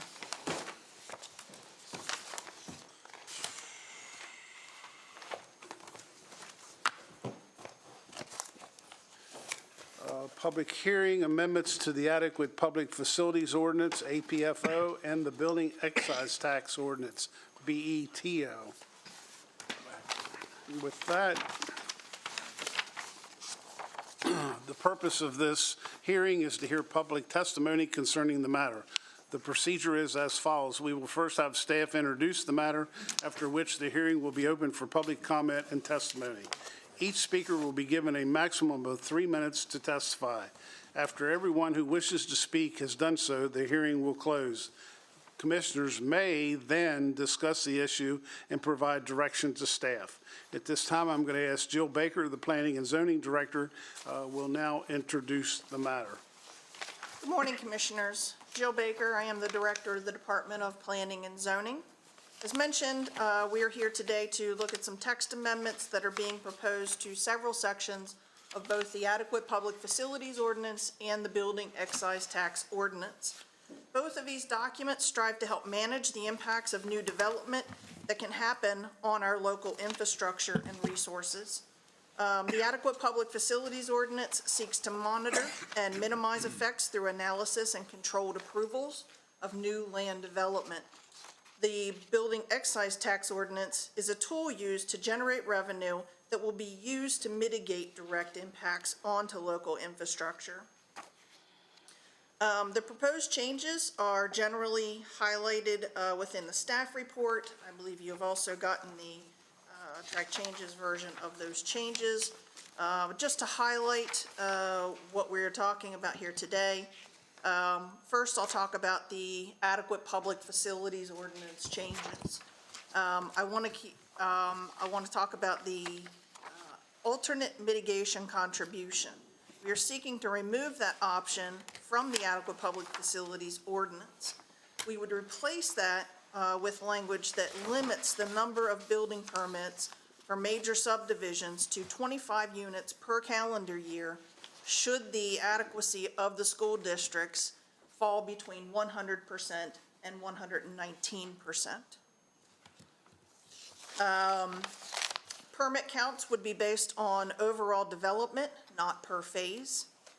Multifamily and condos are limited to one structure that can contain up to 35 units. There is a section that if there is a project that is an emergency or for the public benefit, they may go above that cap if approved by the Board of County Commissioners.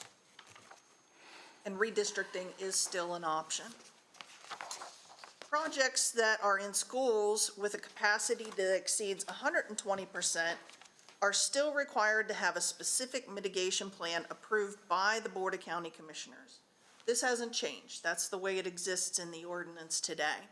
What we have done is added some language to help guide the developers to create a mitigation plan. Right now, it's kind of nebulous. It just says you have to come in and propose something to the commissioners.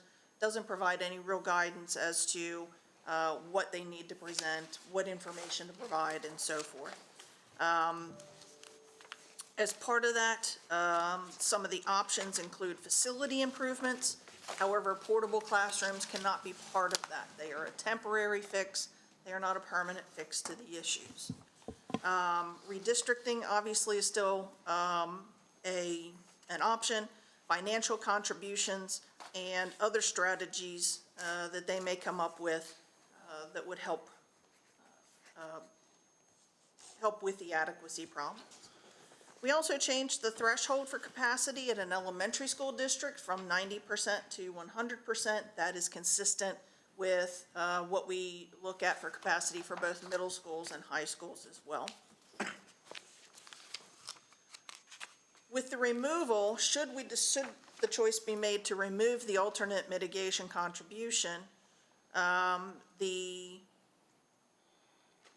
proposal would be to increase the building excise tax to make up the difference for lost revenue from the alternate mitigation contribution.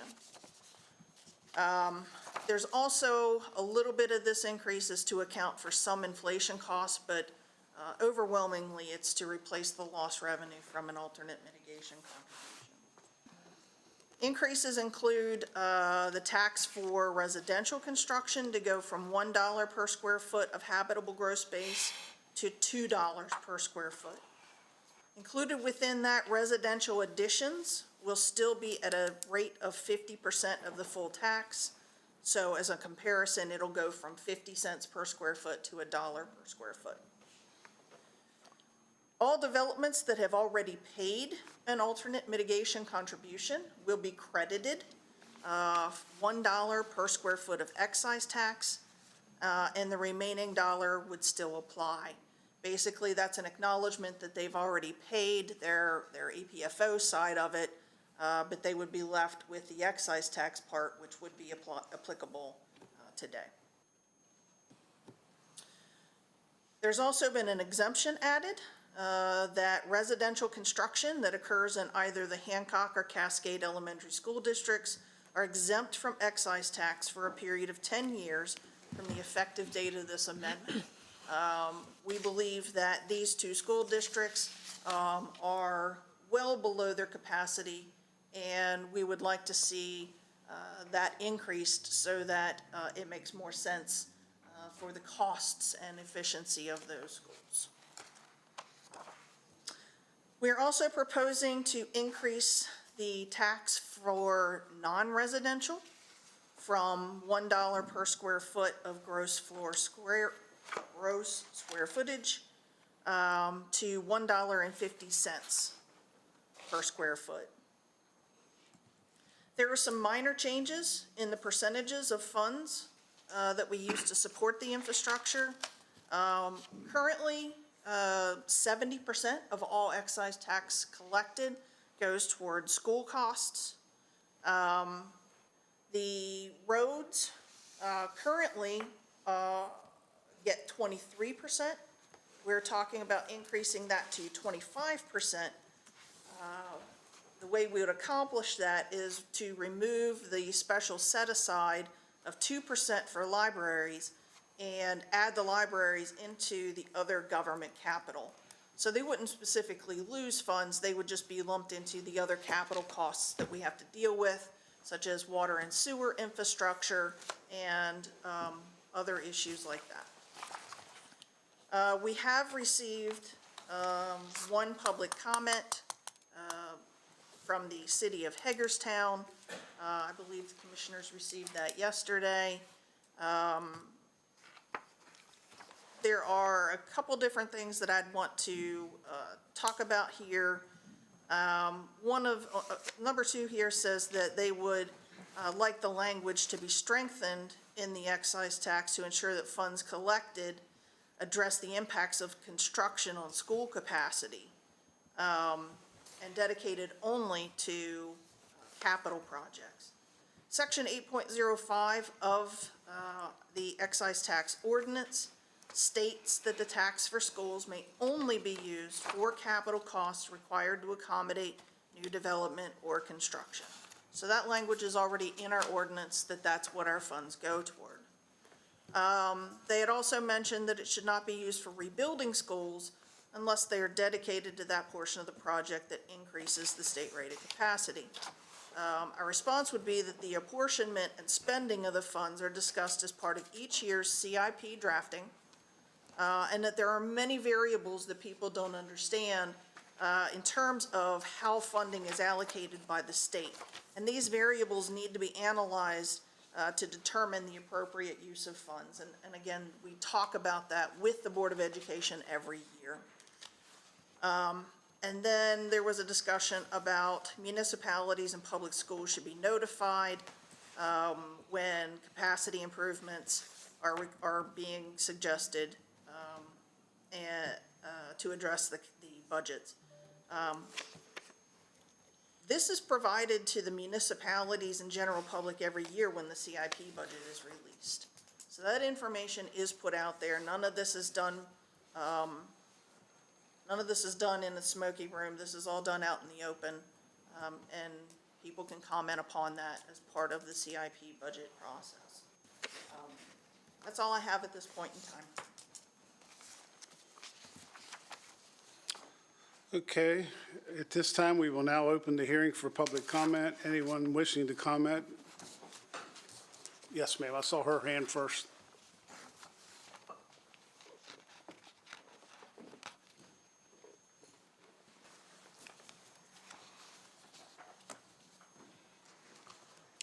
Hi, my name's Joanna Wu from the City of Hagerstown Planning Department. I wanted to read the letter into the record just to reiterate some of the comments that we had. So we had the opportunity to review the proposed amendments and offer the following comments.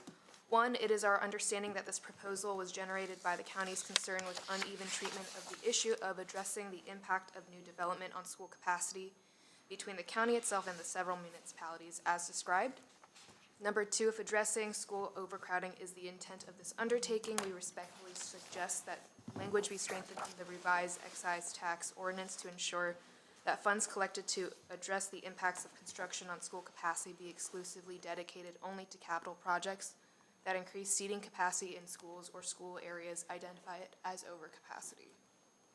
Said funds should not be used for rebuilding existing schools unless they are dedicated to the portion of the project that increases the state-rated seating capacity of that school and that addresses seating shortages at that school or in an adjoining area. 3, specific projects that use these collected taxes for school capacity improvements should be identified and included in the county's and Board of Education's capital budgets. The municipalities and the public should be notified when specific seating capacity improvement projects are added to the capital budgets to address the capacity deficiencies in the Hagerstown area and expend these funds. Number 4, the city appreciates the retention of the exemption for the redevelopment area, as this is an important tool for the revitalization of downtown Hagerstown and large individual buildings that would go to decay unless invested in for an adaptive reuse with negligible impact on addressing school capacity. And number 5, on an administrative note, the city no longer uses the DMU or downtown mixed-use zoning, so we suggest that the provision that identifies this be updated to reflect the current zoning designation of CCMU or city center use. Thank you for this opportunity to comment on this effort. The city also believes that maintaining a quality school system with sufficient seats to accommodate all children anticipated is important to the quality of life of all Washington County residents. Due to state policy, good planning principles, and the location of existing and planned utilities, growth will occur in and around Hagerstown. As such, adding student capacity in the Hagerstown area is very needed to address existing deficiencies and needed growth. Thank you so much for your time. Thank you.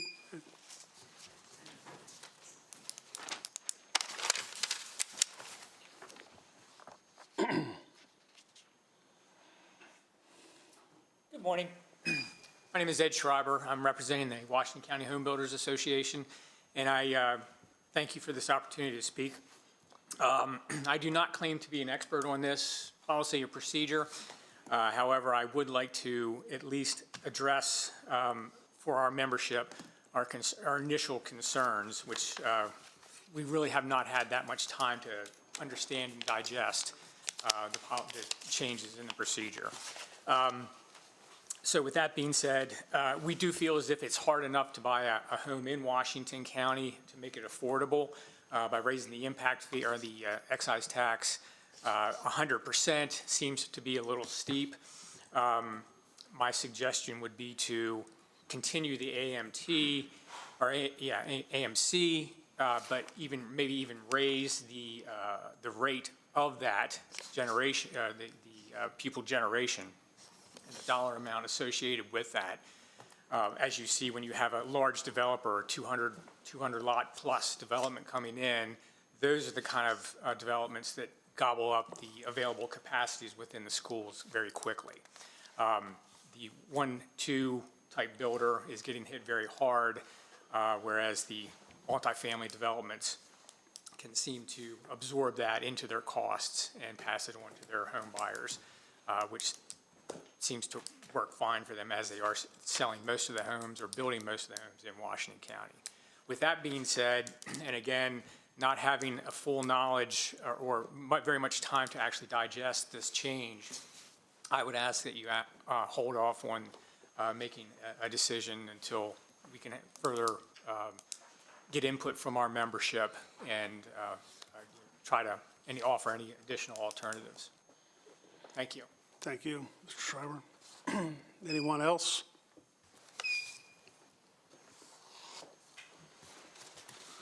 Okay, hearing no other public comments, this concludes the public comment portion of the hearing. Commissioners, do you have any questions for staff? Jill, so just some clarifications. Currently, municipalities, is that all the municipalities or just Hagerstown doesn't pay AFPO fees, right? All municipalities. So here's the They do not pay the AFPO. They haven't been. Okay. So there are 2 municipalities that do not have an adopted APFO for schools. The city of Hagerstown and the town of Clear Spring. Obviously, the town of Clear Spring is a no-growth area, Right. So we're not too overly concerned about that. The city of Hagerstown, per their annual report that was just sent to the state of Maryland, just last year, approved over 1,000 new lots for development. As it currently stands, we would still receive the building excise tax for any units that were built. However, we would receive no alternate mitigation contribution because they have not adopted Right. or do not have an APFO that is substantially similar to the county's. So just for a hypothetical question, I'm building a 1,000-square-foot rancher. If this would, just hypothetically, if this thing would pass, I'm building a 1,000-square-foot rancher, which right now you're going to, if it has a basement, you're going to include a basement. So it's 2,000 right now, it's $2,000 excise tax, correct? Okay, so if we increased it, it would be $4,000 excise tax. That same house, say it's in the city where they don't pay AFPO. That same house, or no, let's say in the country, we're out of the city limits. If I'm building if this passed, how much money would my AFPO fee have been if we didn't have that AFPO fee? Now it's going to be 4,000 excise tax under this proposal. How much money do I not have to pay now AFPO?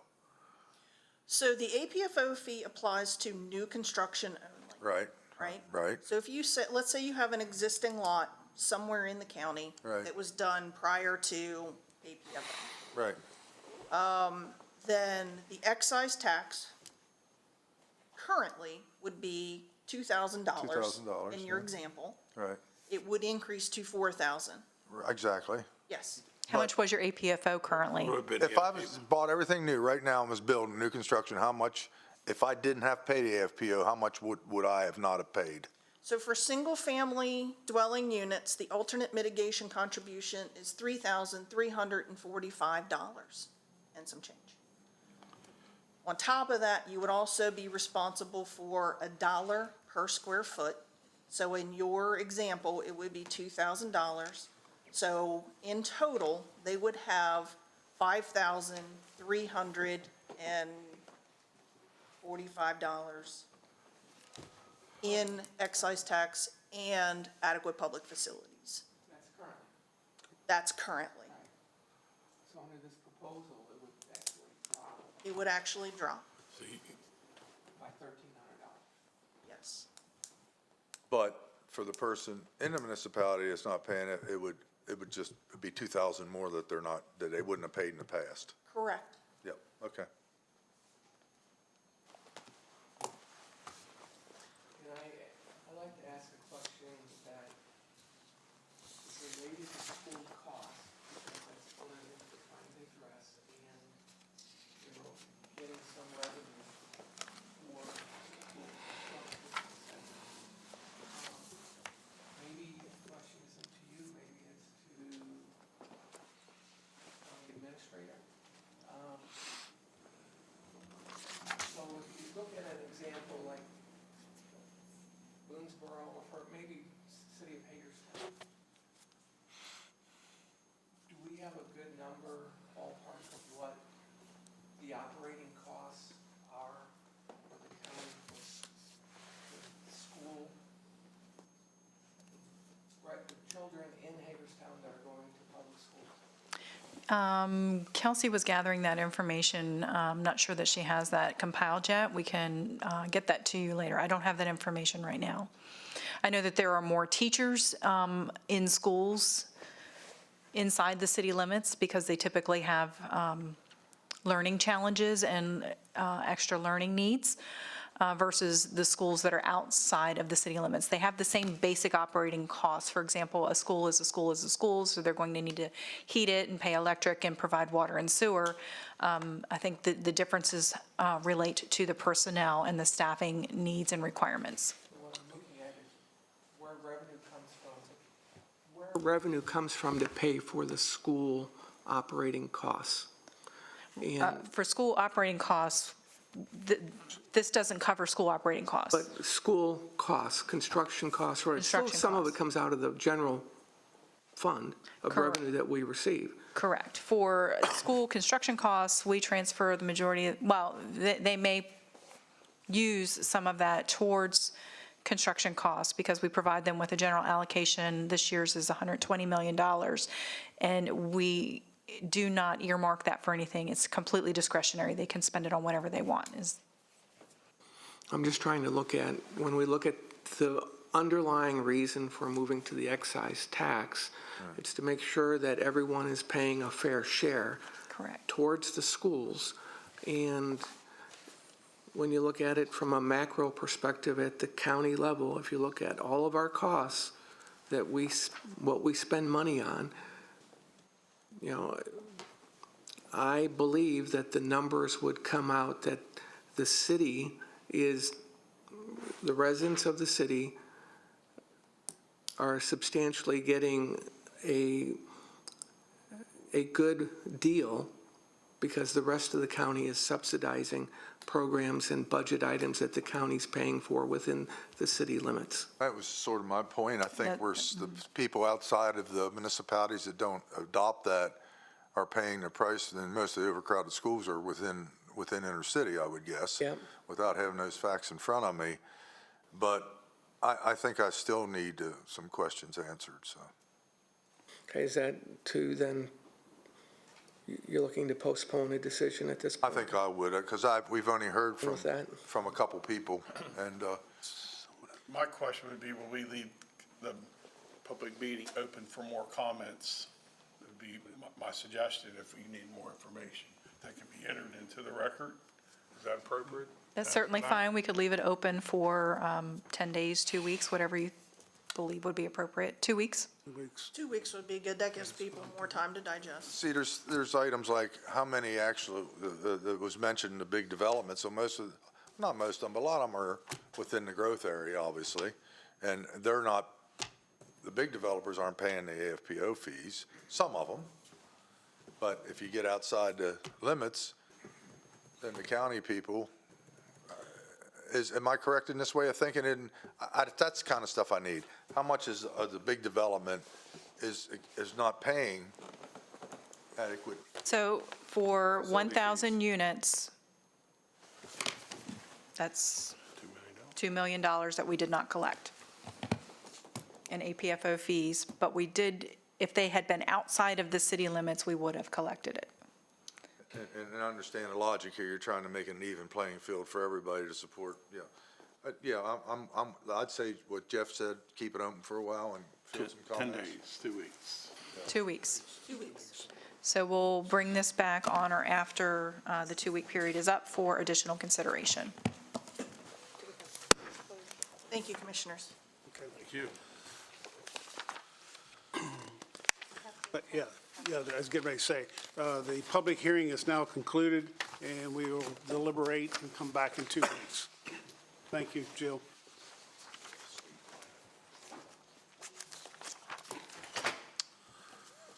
Next item on the agenda is under tab 7, contract renewal, PUR 1696, Oracle Products and Services for Information Technology Department. Good morning, Brandy Kentner, Director of Purchasing. Josh O'Neill, CTO, Information Services. The first recommendation after this morning is the contract renewal, PUR 1696. Move to renew the contract for Oracle Products and Services for the Information Technology Department with Mythics LLC out of Virginia Beach, Virginia, based on a quote in the amount of $327,322.07. This approval is also contingent on the approval of the FY26 budget.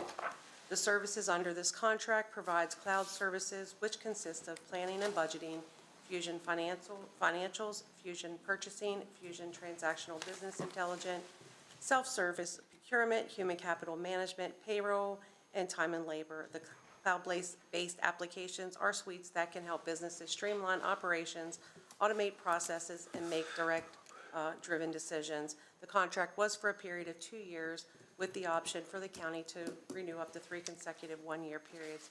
This is the third and final year of this contract.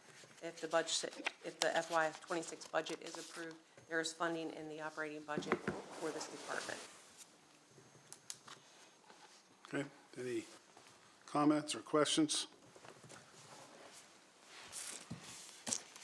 Hearing none, looking for a motion. Motion to approve. Second. Okay, we have a motion and a second. All in favor by saying aye. Aye. Opposed, same sign. I guess 4-0. Randy stepped out. Okay, thank you. Next item is under tab 8, intergovernmental cooperative purchase, 25-0190, 13 new consulate two-way rack-mounted radios for Washington County Department of Emergency Management and Communications. Randy Kentner, Director of Purchasing. Tom Weber, Deputy Director, Wireless Communications. Alan Matheny, Director of Emergency Management Communications. The next recommendation is the intergovernmental cooperative purchase, INTG 25-0190, moved to authorize by resolution for the Washington County Department of Emergency Management and Communications to purchase 13 two-way rack-mounted radios to be installed in the server room at the primary Emergency Communications Center. These radios would be primarily used for emergency use only. The radios will be purchased from Motorola Solutions out of Linthicum Heights, Maryland, for a total proposal price of $159,326.91. We're also asking for permission to use another jurisdiction's contract, which was awarded by the Metropolitan Washington Council of Governments to Motorola Solutions. Each dispatch position would need to use these radios in the event of a total system failure of the county's emergency P25 radio system. The radios would allow dispatchers to communicate on the Maryland State radio system, which is a total separate radio system from what we have. The Code of Public Local Law of Washington County provides that goods and services may be procured by entering into a contract that was awarded by another government entity, as long as we abide by the same terms and conditions of that contract, and we have done so. Funds are available in the department's capital improvement account for this purchase. Alan, thank you for looking ahead and being on top of this to make sure we've got duplication and backup systems in place that will maintain public safety and responsiveness by our emergency services. So, you know, I think this is great, and thank you so much for doing this and pulling this together, and I motion to approve. No motion. Do we have a second? Second. Ready to vote? All in favor by saying aye. Aye. Opposed, same sign, 4-0. Commissioner Wagner's not in the room. Okay. Next item is under tab 9, sole source procurement, PUR 1748, Keystone CAD interface. Randy Kentner, Director of Purchasing. Alan Matheny, Director of Emergency Management Communications. The last recommendation is a sole source procurement, PUR 1748. Move to authorize the sole source procurement for the CAD interface software maintenance and annual licensing fees used by the Division of Emergency Management and Communications for the amount of $145,037 from Keystone Public Safety out of Maple Shade, New Jersey. This software is for maintenance and annual licensing fees for the following systems within the Emergency Management and Communications Department. CAD is the computer-aided dispatch licensing for the main and the backup 911 center, which includes the Keystone client and the web client. This also consists of Cry-Wolf interface used for processing false alarms information and for billing. All other interface components are provided by outside software communications with the internal CAD system in order to complete call processing, dispatching, logging, mapping, recording, reporting, and web access. DES wishes to apply sections 1 through 106.2A, 1 and 2 of the Code of Public Local Law of Washington County to this procurement. This section states that a sole source procurement is authorized and permissible when only one source exists to meet the county's requirements. This does require 4 or 5 commissioners to move forward. Funds are available in the department's operating budget for this purchase. Okay, we have a motion and a second for approval as submitted. All in favor by saying aye. Aye. Opposed, 5-0. Thank you. Thank you. Next item under tab 10, designation of Washington County Fire Code official to serve as an assistant state fire marshal.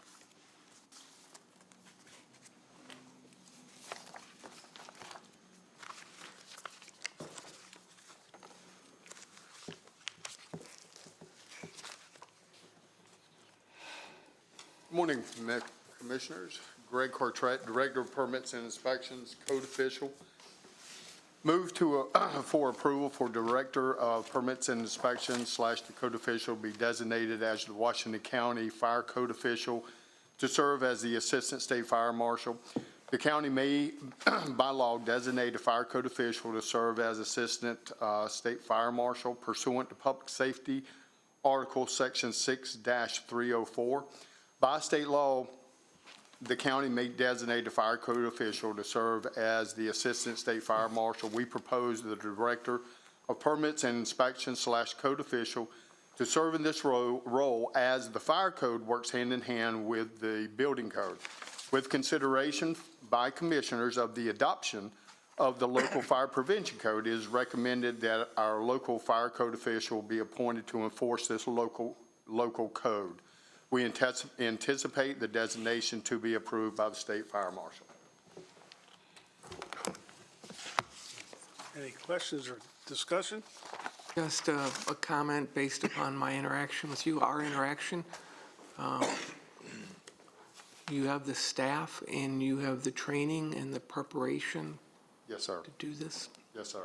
And we've heard from you that that's true. Yes, sir. So I recommend approval. Okay, we have a motion? Second. We have a motion and a second for approval as submitted. All in favor by saying aye. Aye. Opposed, same sign, 5-0. Thank you, Greg. Thank you.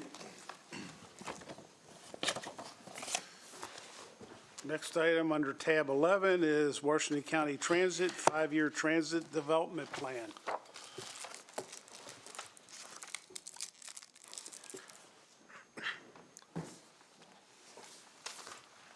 Good morning, Andrew Ashwin, Director of Public Works. Good morning, Sean Harbaugh, Director of Transit.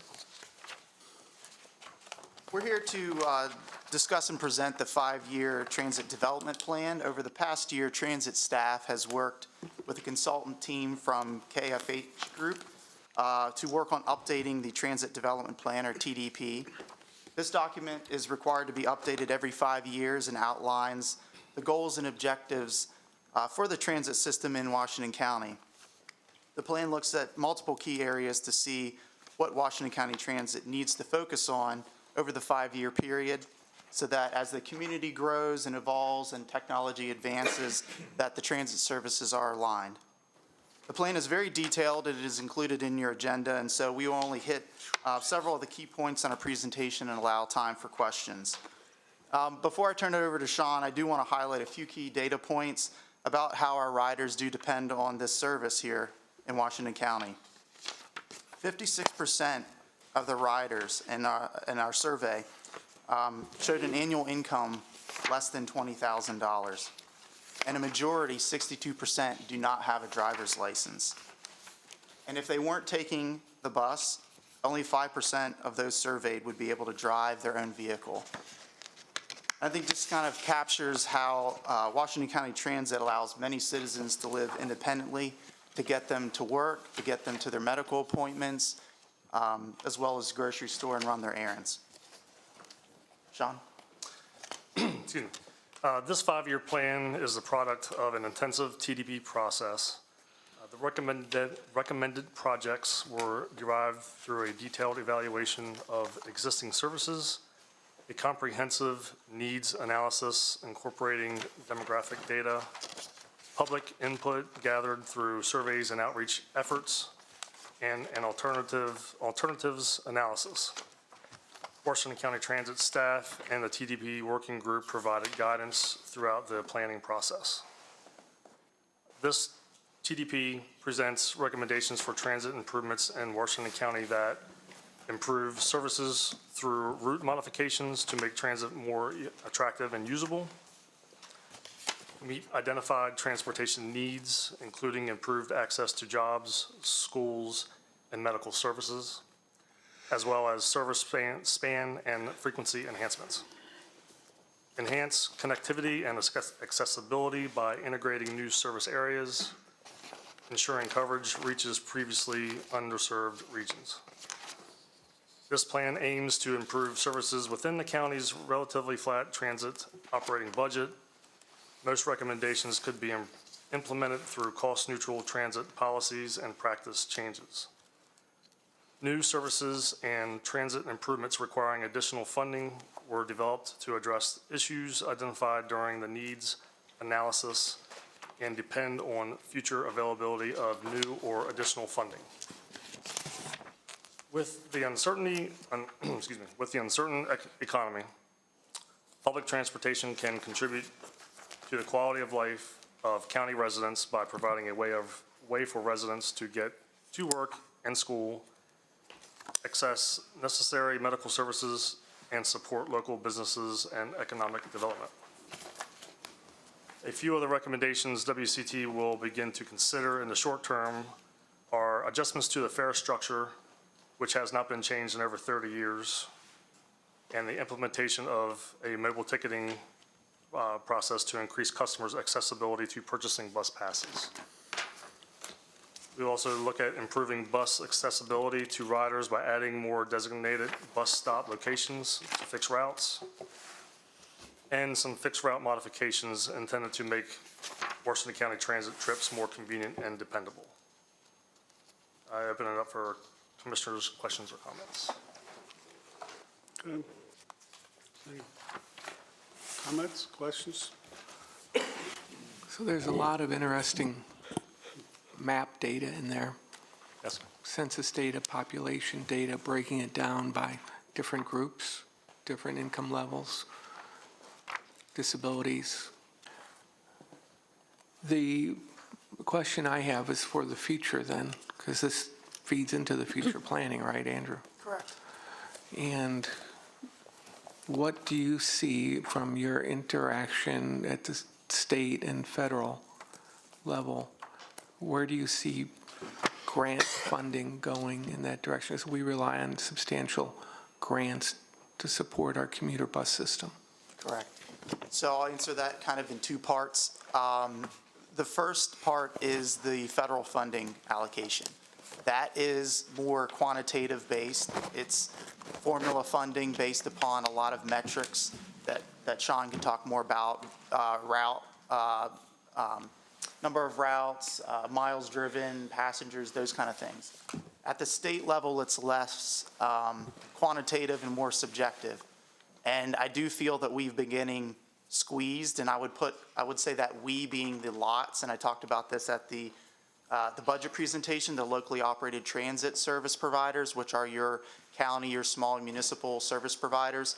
Sometimes, again, maybe this is just a sentiment, feel like we're not at the top of that priority list in the state when it comes to transit. So even as a whole, if the state says we're investing in transit, they may be investing in transit, but it's transit in other areas or it's other systems, and we may be at the bottom of that list. And so I think that's what I feel we've seen, and I think at least in recent years, the numbers bear that out. I don't have a crystal ball to be able to say what does that look like in the future, but that's kind of my opinion and assessment.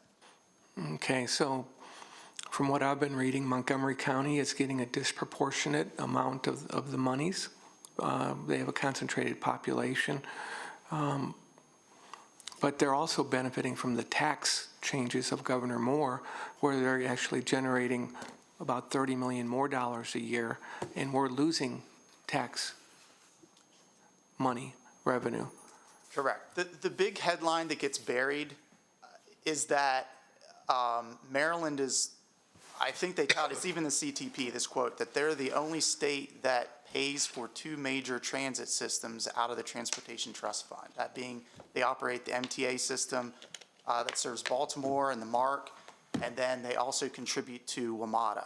So a lot of other states may have transit municipal authorities, or they have their local share come from the local counties. And what Maryland does is they collect all that money from the Transportation Trust Fund, and then it goes to support those two major service providers. What was the second one? What was the second one? WMATA, so the Metro. Oh, the Metro. Sorry. DC. Metro. Yeah, Washington Metropolitan. Right. Area Transit. Okay, I got you. Okay. And if you had to add a line sometime in the future, where would that be? As far as fixed route a new fixed route line service, Well, that follows up on, may I interrupt? Go ahead. That follows up on a question I want to ask. We often get questions, why can't we establish a road from Boonesborough to Hagerstown and Hancock to Hagerstown? And it doesn't happen, but we have one from Hagerstown to Smithsburg. What is the process, or what is the determination to determine that maybe one of those lines or another line could be created and the funding, how that happens? So I'll start by answering that. You can provide some additional details. So you're correct. There is fixed route service to Smithsburg. When you look on the ridership metrics, that's the lowest performing route that we have. So there is a section in the plan that looks at a pilot study for potentially modifying routes and expanding to Boonesborough or Clear Spring. It could be other communities as well. That would look more as a less than daily service, potentially supplemented by a demand response type of route. Now, don't take this to understand that we're going to walk out of here and make those changes. There's a whole separate process that has to go in towards evaluating those things, and that wasn't the level of detail that was looked at, but there is a section in there that talks about that. The other thing you mentioned, Hancock. So while we're here representing Washington County Transit, this plan also is an umbrella that covers other transit providers in the county. There's transit providers that operate under 5310, which is the section that they receive funding. So Community Action Council, even Meritus, that they run those medical transports, all those things. So there's kind of a framework, but it's not to say that Washington County Transit is the only solution for transit service in the county. Did I miss anything as far as the evaluation and No, I think a lot of it has to do with the population. They take into consideration the underfunded population, the disadvantage of. Yeah, there's a transit dependent index which looks at, again, the numbers that I stated about income, car ownership, elderly population. Yeah. All those things get added together into that index. And so it's no surprise that when you look at those maps, a heat map, that a lot of those things are concentrated in Hagerstown. Doesn't mean that they don't exist in other areas. It's just the frequency or the demand to have the frequency of service to say fixed route, which is what everybody thinks and we see behind here. But I think what the plan talks about also is that what's the best way to provide different services. It's not saying fixed route is the only option. Yeah. There's other solutions that can provide connectivity without running a bus to those locations every hour on the hour. Well, that report is packed full of information, and where can the public find it? I mean, it's in the agenda packet. I can work with PR and staff to see if there's another way we need to post it. Again, right now, it's still draft form. Okay. Final draft form, so when it's final. Correct. Yeah, okay, thank you. Thank you. Good work. I don't want to put Matt on the spot, but can you maybe give a little detail of the connection between Washington County Transit and the Metropolitan Planning Commission? Sure, and I think the next agenda item, it'll be even more evident. So we're fortunate to have a very good MPO that works with us closely. You're welcome to come up and have a seat here as well. So they do the planning work for the Metropolitan Planning Region, which you can talk about what counties those include. And so there's some things that we're fortunate to receive studies and funding from them. Matt was a big part in the study and participated in our workshops and provided input, so he's a great asset. Yeah.